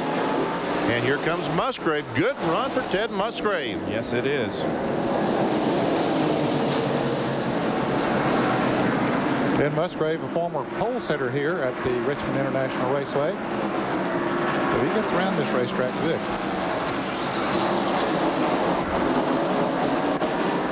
Dale Jarrett is running some heavy traffic up there. Cars running side by side, but he's going to make it 3 deep going into turn 1. Who's going to come out of that? I'm looking at something you're not seeing on the screen, folks. Sorry about that, but you know, got a little personal interest there. Here's a battle for the 3rd spot. Ted Musgrave is on the move. He started 15th. He's been as low as 17th, as high as 3rd, and he has now moved into 3rd position because he just passed Rusty Wallace. He hasn't led a lap, but he's darn close. And it's only a 2nd interval now between 1st and 2nd. Jarrett and Burton. The problem Burton has right now, he has traffic in front of him. There we see, oh man, there's a mess. The 33 car, the 43 car, and 22 Ward Burton. MBNA car joining that battle. All battling for position, 33, 43, and 22. And that's 8th, 9th, 10th, 11th. 5 Fords up front. This is the first time that Dale Jarrett has ever led at Richmond International Raceway, but he is out front right now with 288 of 400 laps completed in the Pontiac Excitement 400. Stay with us.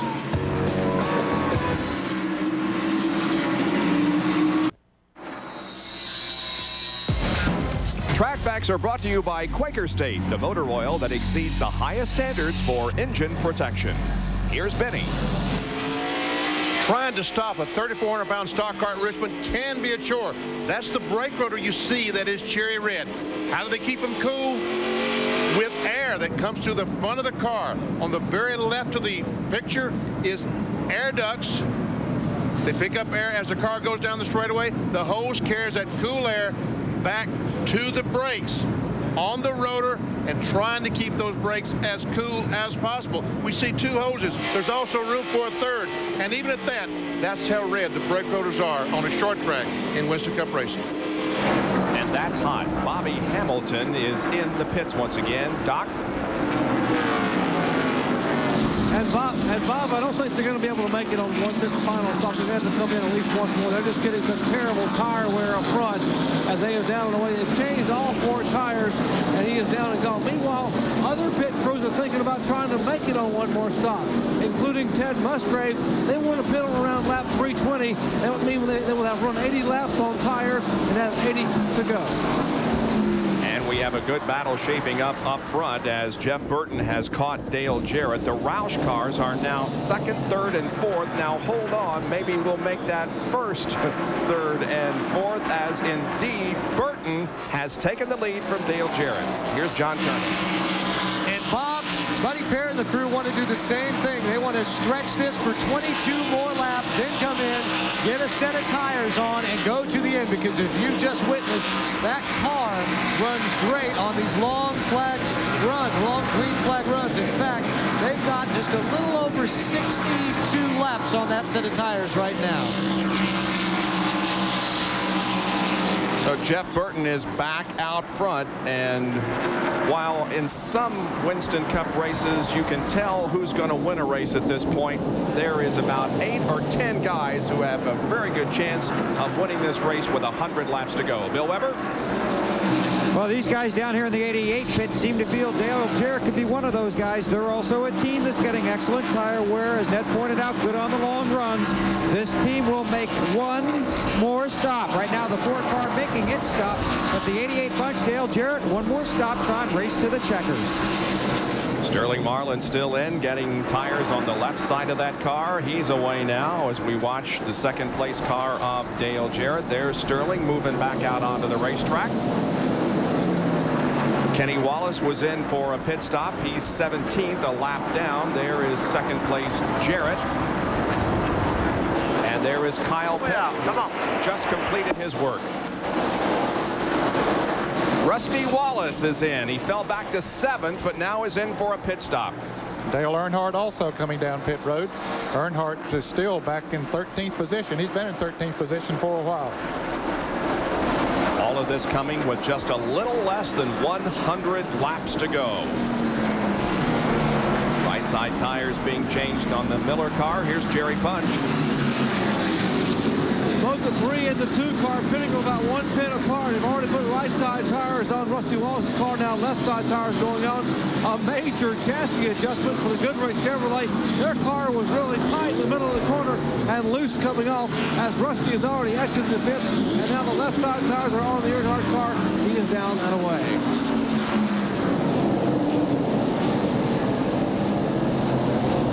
Once again, cars have to stay below that yellow line as they exit the pit. Now, as they go down the backstretch, they're able to accelerate and blend with traffic.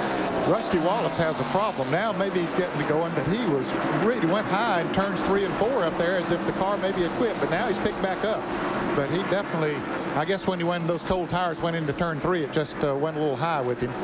But he's okay now. He comes back out ahead of the 16 car, Ted Musgrave, which is running in 3rd position at the moment, and ahead of Darrell Waltrip.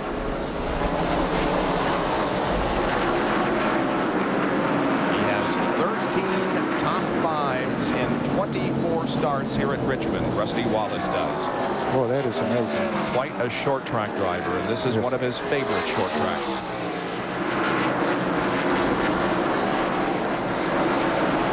Winningest active driver at Richmond is right behind him, Darrell Waltrip, whose last victory came in 1985 here at Richmond.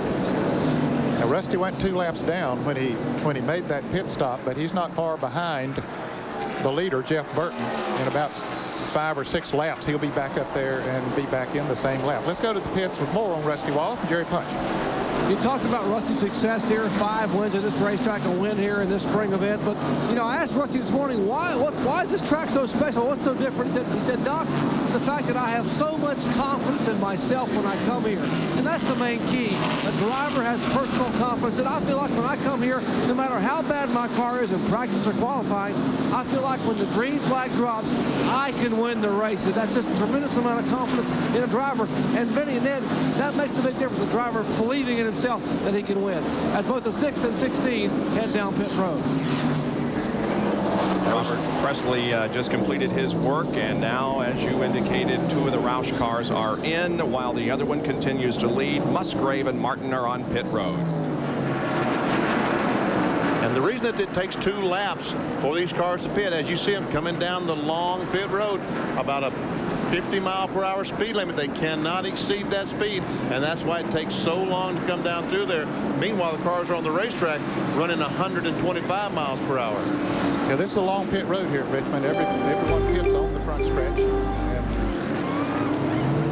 And it just takes a while to get there. As you see Mark Martin getting that service.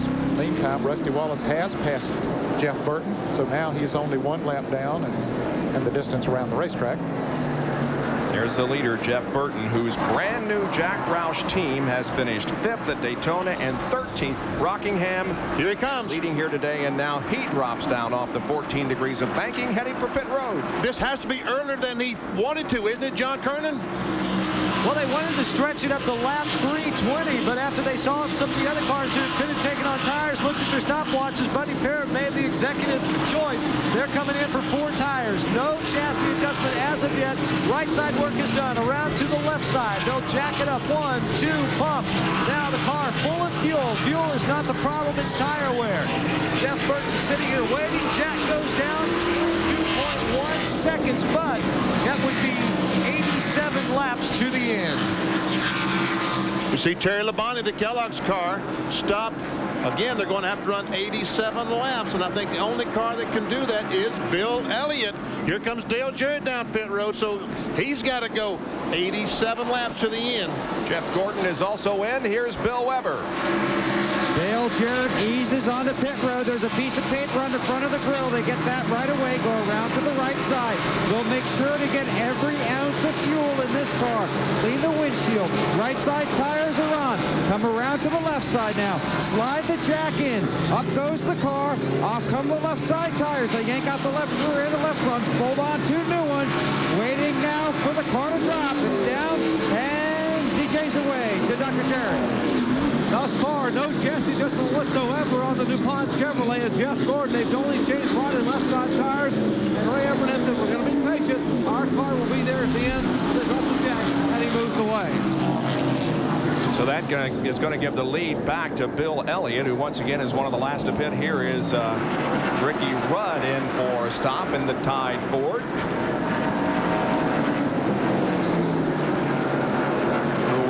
To get the tires on, make sure there's no debris in the grill, and he moves away.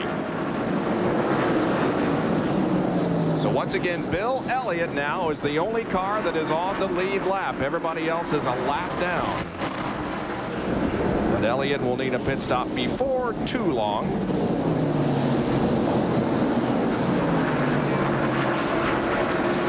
316 laps have been completed here at Richmond in the Pontiac Excitement 400.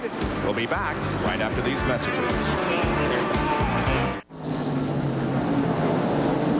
Back at Richmond International Raceway, something's wrong with Dale Earnhardt. Yeah, he's definitely has slowed down the last couple of laps, Bob. Saw some smoke there a little bit ago. I don't see smoke right now, but something is going on in the pits there with the official. That was Richard Childers talking to his crew. Let's go to the pits and Jerry Punch.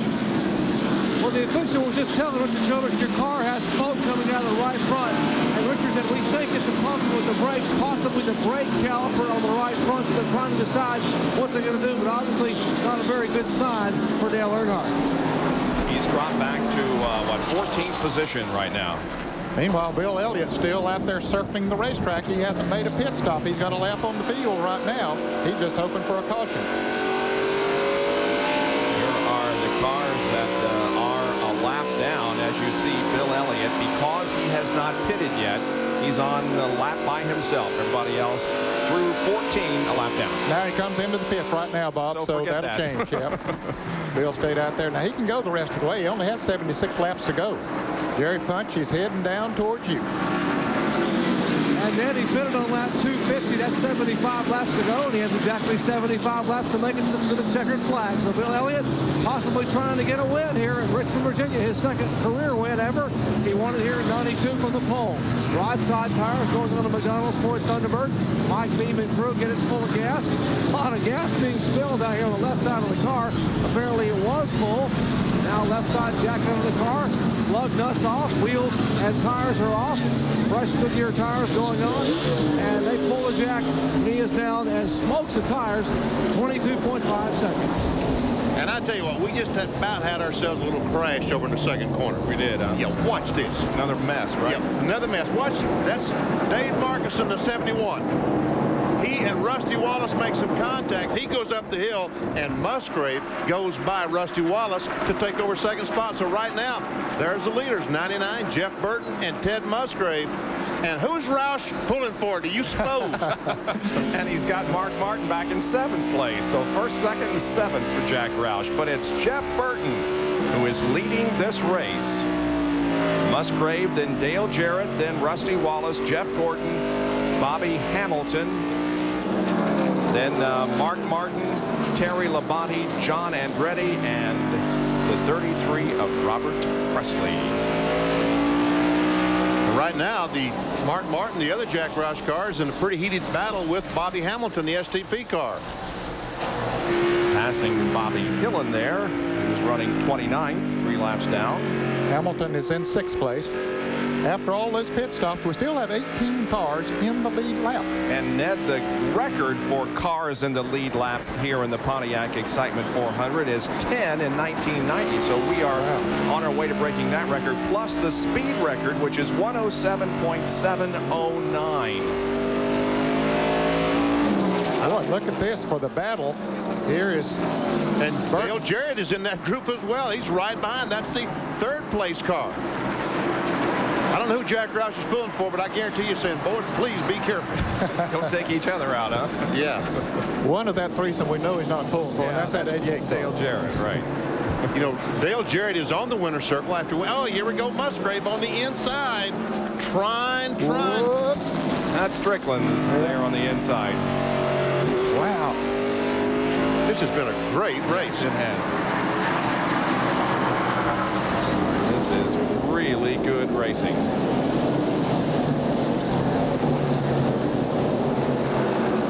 Meanwhile, as they follow the 8 car of Huss Strickland the last lap, you see Dale Jarrett has closed up right on the back bumper off Musgrave. There's 1st, 2nd, and 3rd right there. Dale Jarrett, by winning the Daytona 500, got the 88 car on the winner's circle. That's an appearance situation that NASCAR has. It's worth about $200,000 a year. Both the Roush cars, the 99 and 16, neither of those cars are on the winner's circle. So they would love to see one of those cars be able to pick up that 200 grand. Here's the speed that I referred to just a moment ago. The race record is 107.709. That is held by Davey Allison, who won here in 93, and we are at 107.747 at the moment. So we're on record speed, and we're going to set possibly a record for cars in the lead lap. Here is Labonte, Hamilton, and Schrader. And Ken Schrader, let's see, where is he? He's a lap down in 19. Yes, he is. See Hamilton as those Hendrick cars drive away from him.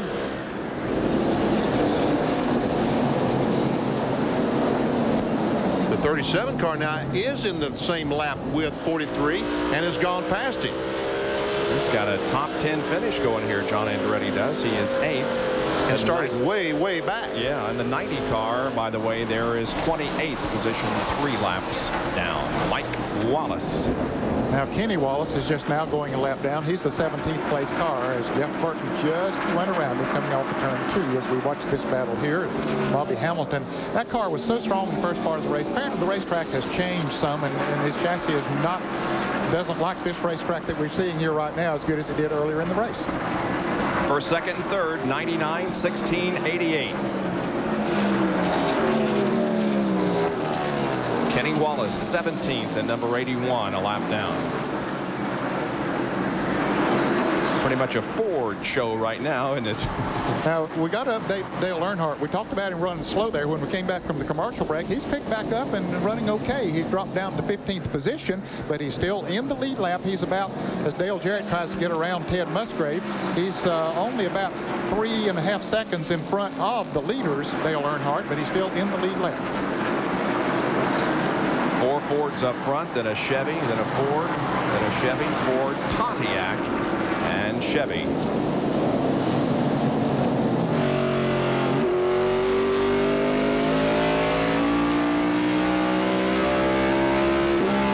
Musgrave watches as Dale Jarrett just drives away a car length or so, and Jarrett on his way to try to catch that 99 car of Jeff Burton.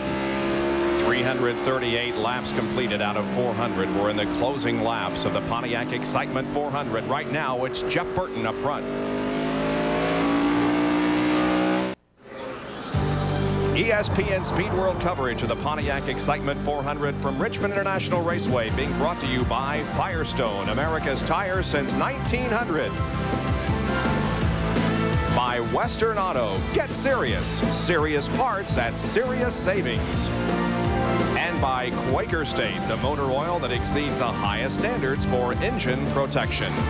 And again, behind our billboards, we're showing you some of the sites that you can visit when you come and see a race at Richmond International Raceway in the beautiful Commonwealth of Virginia. There's your leader, Jeff Burton. There's second place, Dale Jarrett. I guess that, you know, Todd Parrott has been getting a lot of recognition for the success that he's had with Dale Jarrett this year. I guess we're going to start talking about his dad, aren't we, Ned?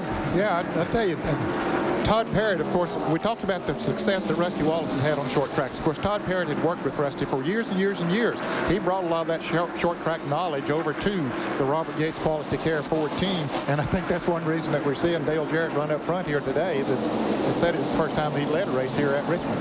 And also Buddy Parrott, who's the crew chief on the 99 car, worked with Rusty Wallace as well. So absolutely, we're spreading the wealth all through the field. Let's talk about pit strategies from here on. We'll start with John Kernan. Bob, I tell you what, Buddy Parrott looks like he's extremely anxious to get this one over with his young driver out there. He came down off the box talking with the NASCAR officials. I stopped him and said, can you make it the rest of the way without stopping? He said, yep, that's our plan. We don't plan on stopping one more time. We're going to the end. Let's go down to Bill Weber. Same strategy down here. Dale Jarrett, Todd Parrott, they're going to the finish. They're not going to stop. Todd sits high out in the box, calling out lap times to his driver, watching the cars go around in circles. Got a visit from Larry McReynolds about 50 laps ago, a short conversation, then Todd went right back to business. They think they're in good shape, good on the long runs, hoping to bring home the checkers. Further down pit road is Dr. Punch. And we'll make it 3 in a row down here. Howard Comstock, the crew chief for Ted Buckner, said, hey, our tires are going to be absolutely gone, but we have no choice. We want to win our first race for Musgrave. We will be slipping and sliding and dodging the concrete those last 5 laps. It's out the window, Jerry. We got a caution as Darrell Waltrip has crashed here on the front straightaway. Leader's coming off 4. Leader's got it. Leader's a 99. The 7 and the 29 are legal, Elbow. The 7 and the 29 are legal. Cleanup truck, come on out and get ready to come over here. Big sweep truck, come on out. David Houston, NASCAR official, telling Elmo, the pace car drivers, we see Darrell Waltrip driving away with some damage to the Western Auto Chevrolet. And Bobby Hamilton was on pit road when the caution flag flew. He did not stop. He went through the pits and retained his position on the lead lap. Well, that was a break for him.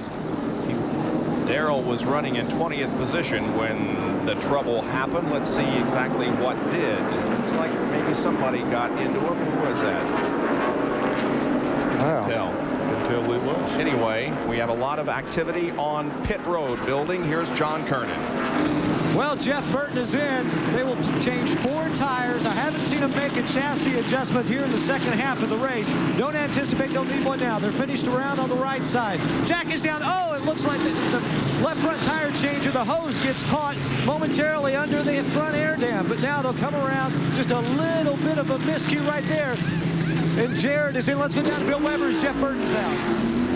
Flawless pit stop for the 88. Dale Jarrett beats out the 99 car. He's on his way. 16's on pit road, Jerry. And a flawless 4-tire change. This Musgrave crew, they are jumping up and down and celebrating.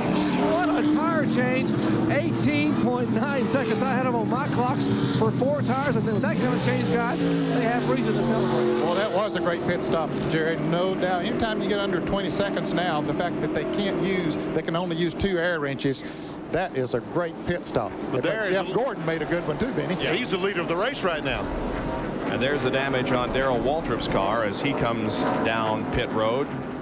And we'll take a look at what happened again. And it looks like it was Ward Burton that may have had contact with Darrell there coming out of turn 4. Yes, he hit him in the left rear, touched him in the left rear as he came off the corner. And as Darrell was trying to get straightened out, got into him again. So there are pit stops being made and the track is being cleaned up. Jeff Gordon has assumed the lead of this race and we'll be back in just a moment. Bob Jenkins, Benny Parsons, Ned Jarrett, John Kernan, Bill Weber, and Jerry Punch back at Richmond International Raceway under caution because of an accident involving Darrell Waltrip. And and then pit stops that have put Jeff Gordon up front, and this is how they completed their pit stops and came out of the pits, and that's why they're running where they are. Here is Jeff's work being completed on the left side of the car. He's a champion in 1995. He gets that first pit, and we see that he goes across that white line, and that's a determinant factor. So Ted Musgrave will come across second, but it's Jeff Gordon in front. Jeff Burton came into the pits. The leader comes out fifth. Jarrett from second to third. Musgrave from third to second. Gordon made the big move upward from fourth to first. And Rusty Wallace made a movement upward from fifth to fourth. Jerry?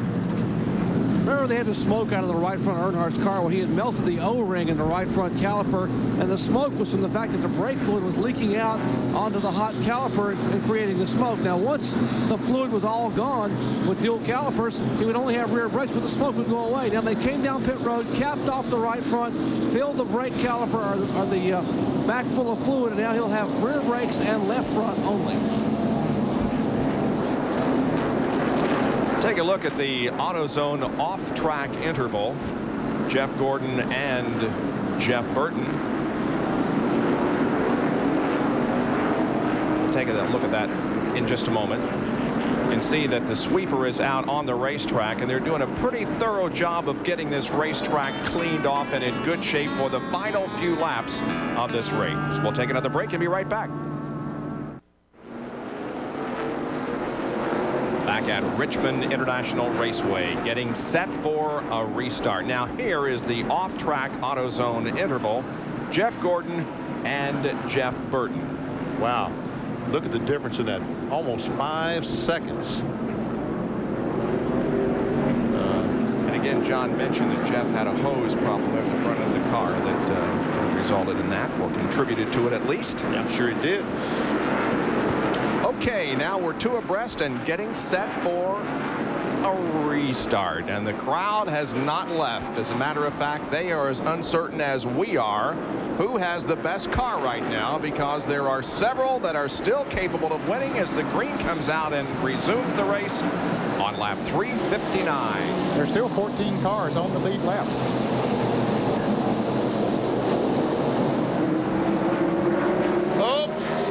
Presley's trying to save that baby. It was a mess, though, over there. It was a mess. They keep running three abreast, there'll be another one, too. Meanwhile, as we watch this, Kyle Petty, let's watch and we'll show you what we're talking about with Robert Presley. There we see the green car. He and Jeremy Mayfield make some contact, and Robert does a great job in saving that baby. Boy, that is a great job. He sure did. Okay, now. There he is running with Sterling Marlin for 10th place. 10th and 11th, Presley and Marlin. And the question I've got now, Ned, you know, we've talked about how the 16, 99, 88, how much better they run in an extended period. Easy for me to say. 40 laps, is that long enough for these cars to? Yeah, I think so. In fact, that's when Burton and Jarrett seem to be the best, because after they run about 20 laps from there to about 60 laps is when they seem to really be the best. But right now they're having trouble getting through some traffic. There is Ted Musgrave getting through the traffic. Kenny Wallace on the bottom of the racetrack. Dale Jarrett comes along up top, and so does Jeff Burton. Look at Jarrett close in on Musgrave. The car leading the line at the moment, or at least he was until just seconds ago, was Kyle Petty, who did manage to get himself back onto the lead lap in 15th position, but now Gordon in the backstretch has put a lap on him once again. Kenny Wallace down on the inside. There's his brother on the outside, and once again, here comes Musgrave. I tell you what, that Musgrave to me looks hungry, Ned. That 16 car looks hungry. Yeah, he's hungry, no doubt about it. Jeff Burton has passed Rusty Wallace since the restart.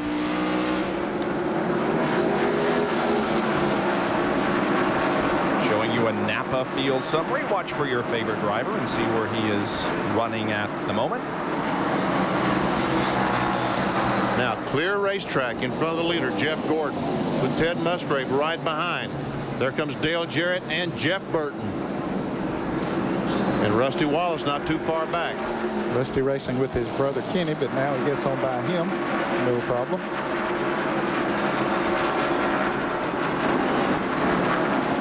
Martin comes along with Valvoline Ford.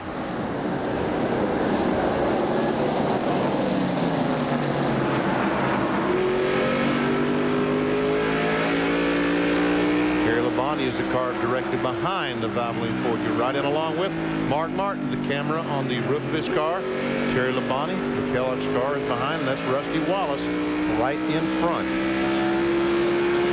Rusty running in the 5th place. Martin is 6th, and Terry Labonte is 7th. John Andretti running in 8th spot.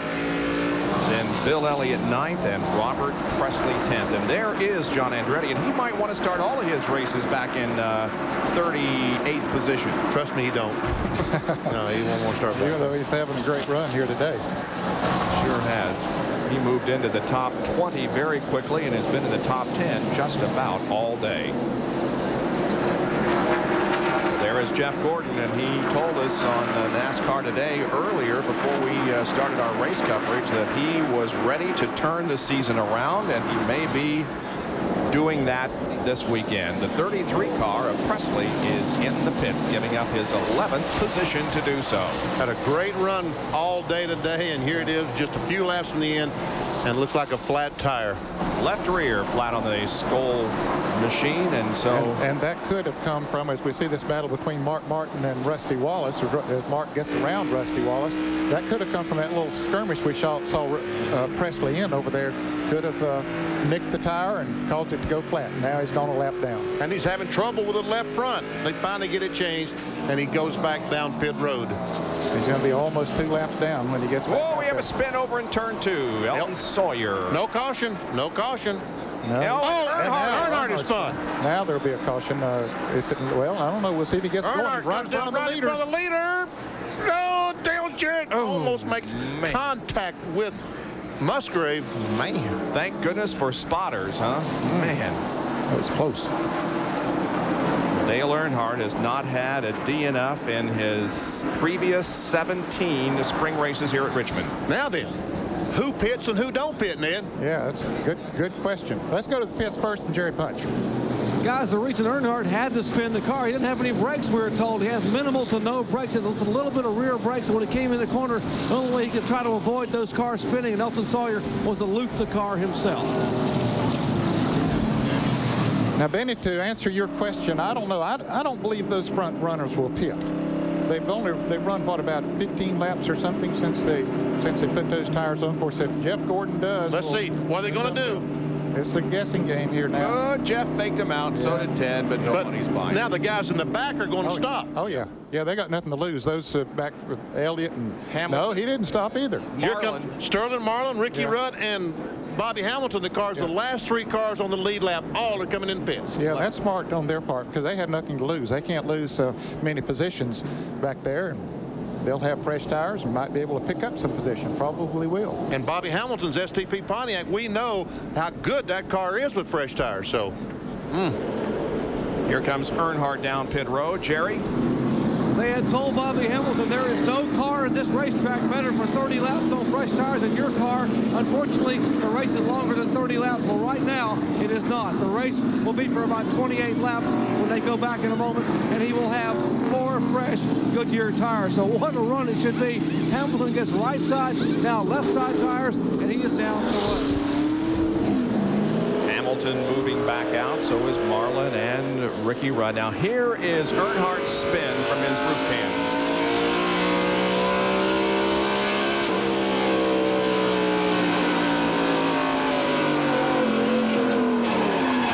Yeah, he sees that trouble up there, and I guess he had no brakes, so he just said, I better spin her out here and keep from running head on into somebody. So Dale Earnhardt goes further back down in the standings. He's now 34th, 6 laps down. Back in a moment. Perfect timing once again. The green coming out just as you rejoin us. It's Jeff Burton, Ted Musgrave, and Dale Jarrett. First 3, then Jeff Burton and Mark Martin and Rusty Wallace.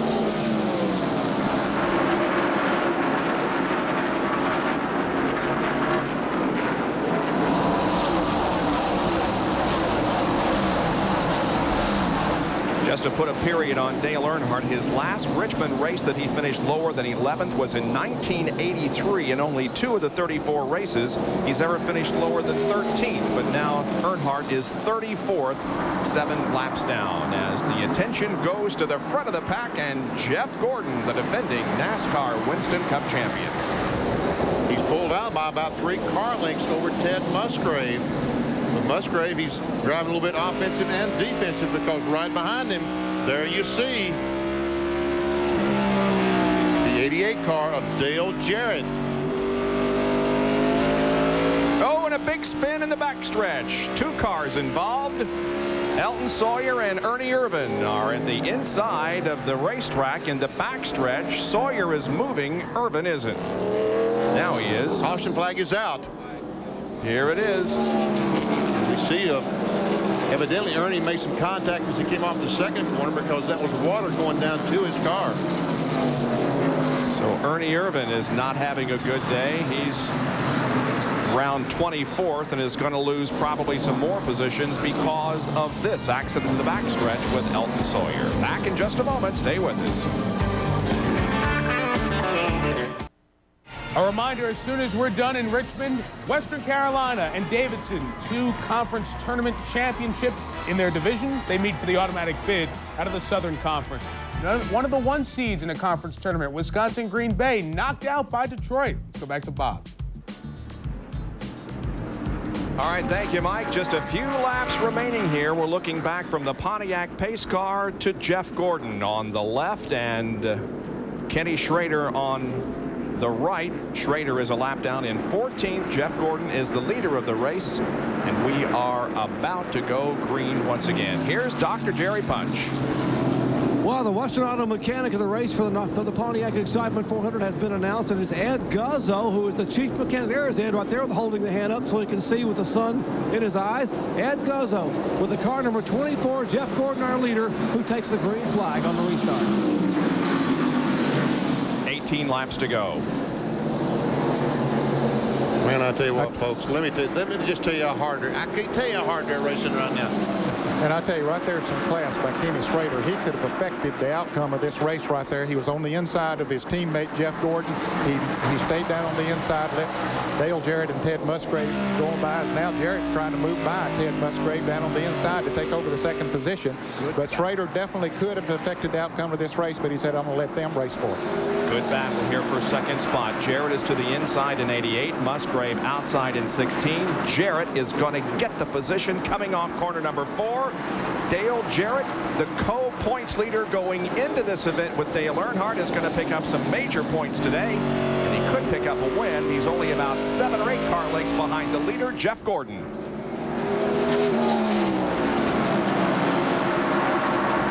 Todd Parrott down on pit road is riding every inch with his driver, Dale Jarrett. I am too. Yes, I'll bet you are. There he watches them go down in turn 1. Now he's got to wait that 10 or 15 seconds till they get back. Seems like an eternity, doesn't it? Watching that clock, clocking those cars. It's Todd Parrott that you're seeing in the inset. Here he comes. Now you can see him again. I don't know if he's gaining any on Gordon or not. Gordon's car is good right now. Here's more from Bill Weber. I talked to Todd just before they went back green. I said, this is going to hurt you. You wanted the longer runs. He goes, that's right. But he goes, look at this. And he pointed at the big picture where they were in the running order and where the 3 car was in the running order. So if they don't get the win here today, they're looking at points, even though it's only race number 3. Jeff Gordon has led 100. And here's trouble here on the front straightaway. Jeff Bodine, Dave Marcus is up against the wall. I think Jimmy Spencer is also involved. So we went so long without any cautions or any accidents, and now we've had a rash of them here in the last few laps. As Dave Marcus still, now he begins to roll away from where he stopped just past the start-finish line. Now we could get down in the situation here within 10 laps to go when the race is restarted, which would mean a single file restart. And that will happen because right now there's only 12 laps left. Caution is out once again here at Richmond International Raceway in the closing stages of the Pontiac Excitement 400.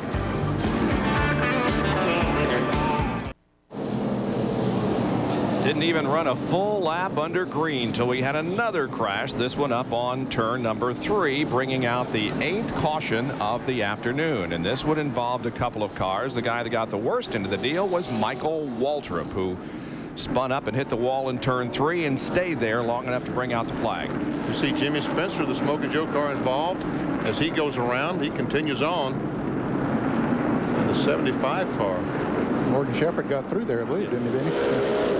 Elsewhere on the track, Bobby Hamilton's roof cam.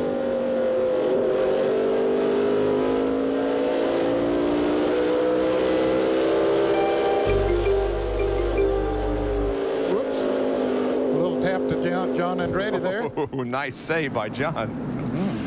And now we are within 10 laps, so it'll be a single file restart. They're checking the track over to determine when we can go green. We'll take another break and be back for the restart in a moment.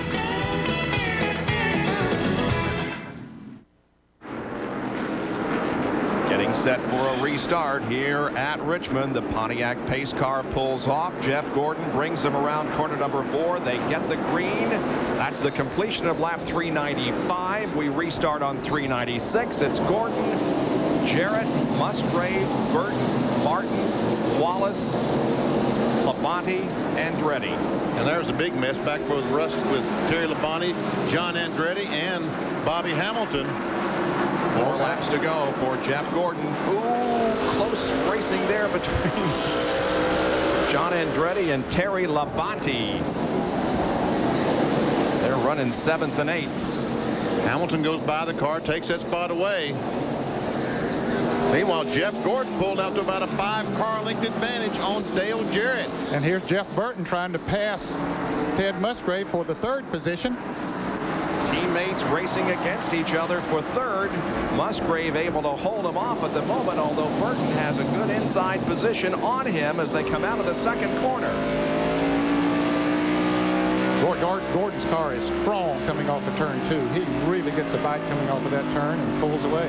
This is Jeff's 7th race here at Richmond as we continue to watch this battle between Burton and Musgrave.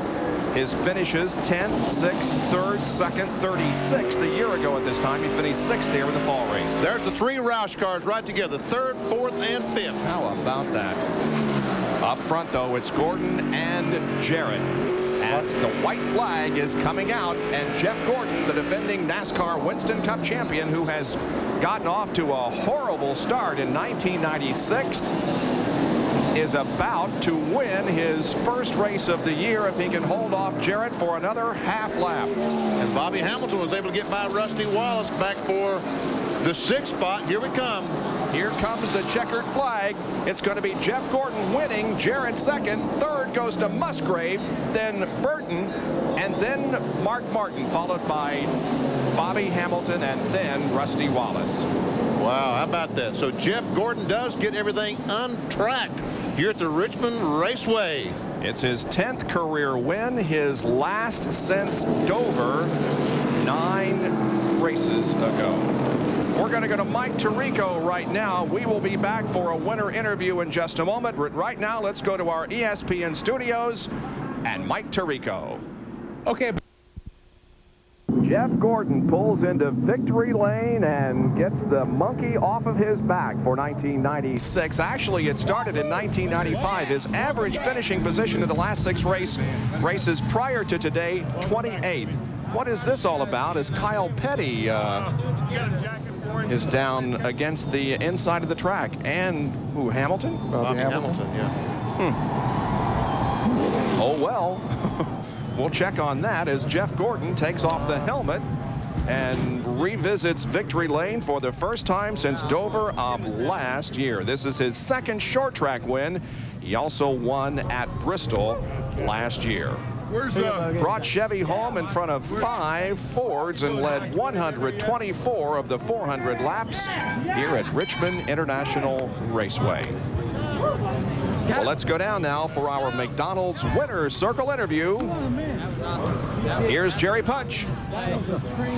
And Ray Evernham comes over and gives a big congratulations to his young driver. They talk about, hey, Ray said, I told you if we just be patient, we would be there. As we're ready now, as Jeff Gordon gets ready to climb out of the car, and the fans have crowded the fences to hear. Let's take a listen.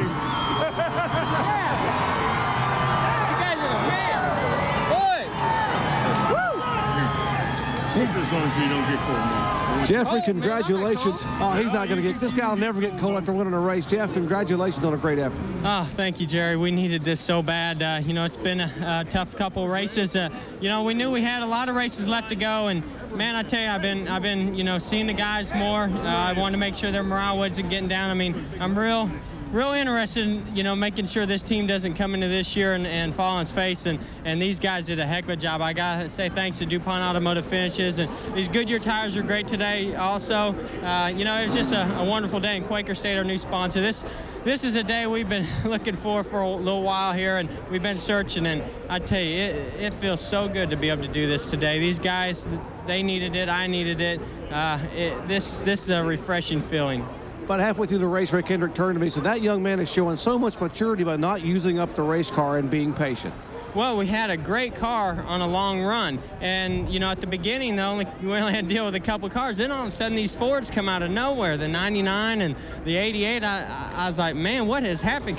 And then I come on the race, I said, have we slowed down or have they speed up? They said, no, they've gotten faster. So I knew in the long run we'd still reel them in, and that's the effort that Ray Evernham, these Rainbow Warriors, and myself, we all put in all day yesterday in practice. We knew we had a good car, and we came here and we did the best that we could with it. And today, having a win, I got to thank God. God has been with me through the ups and the downs, and it was difficult for two races to finish back in the 40th place back there anyway. And I think that he's really been with me, especially today.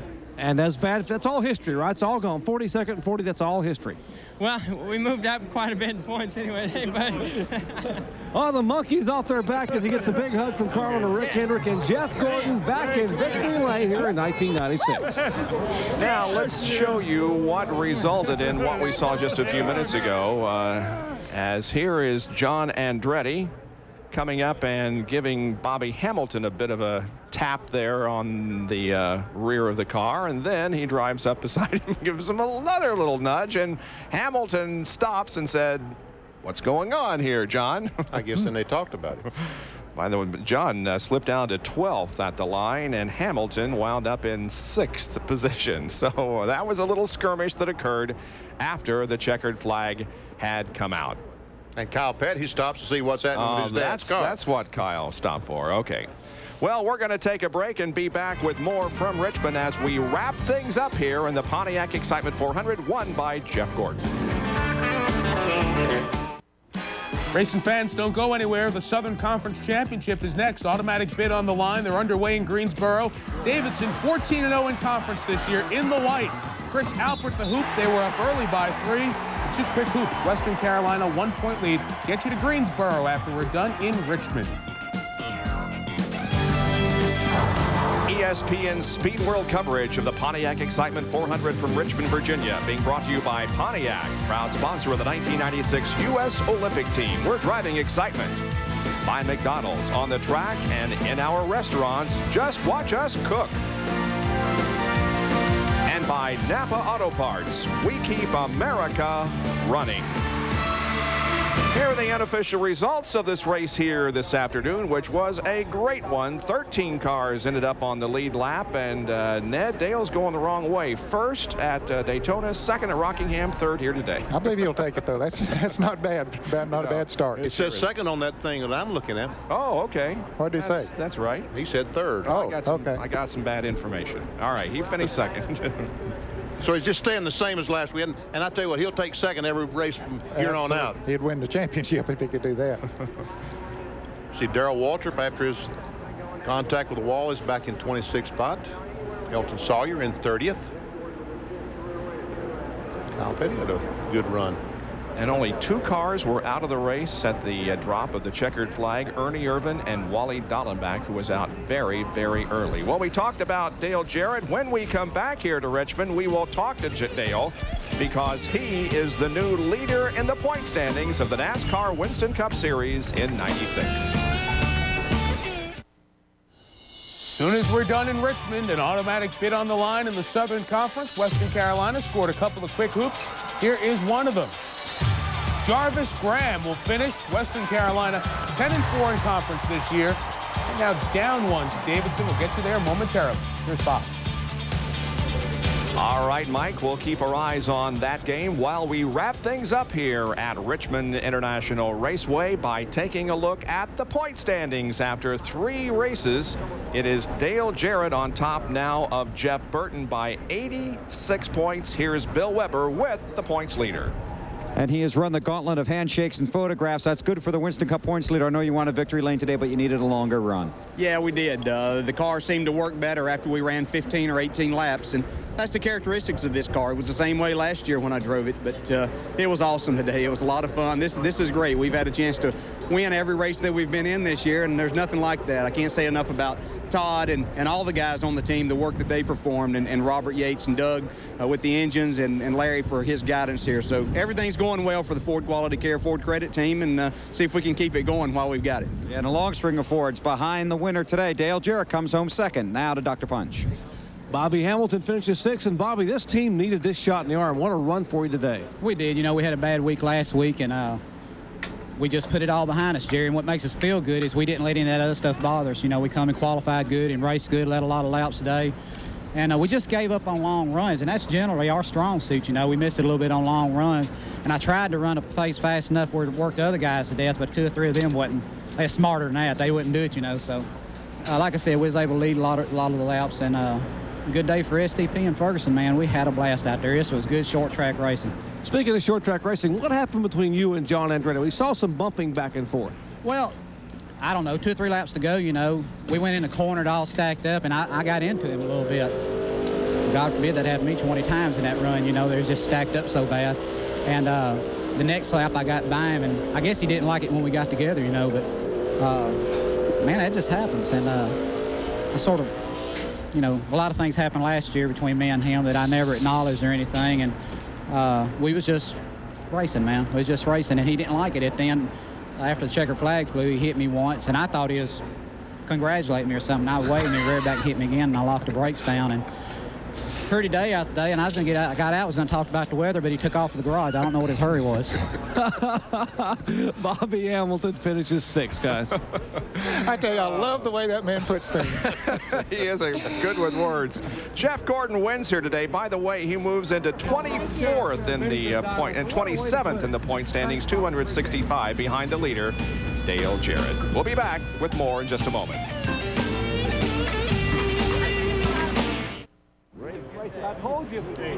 Jeff Gordon in victory lane for the first time in 1996 here at Richmond. Don't forget RPM tonight at 9:30 with all the details.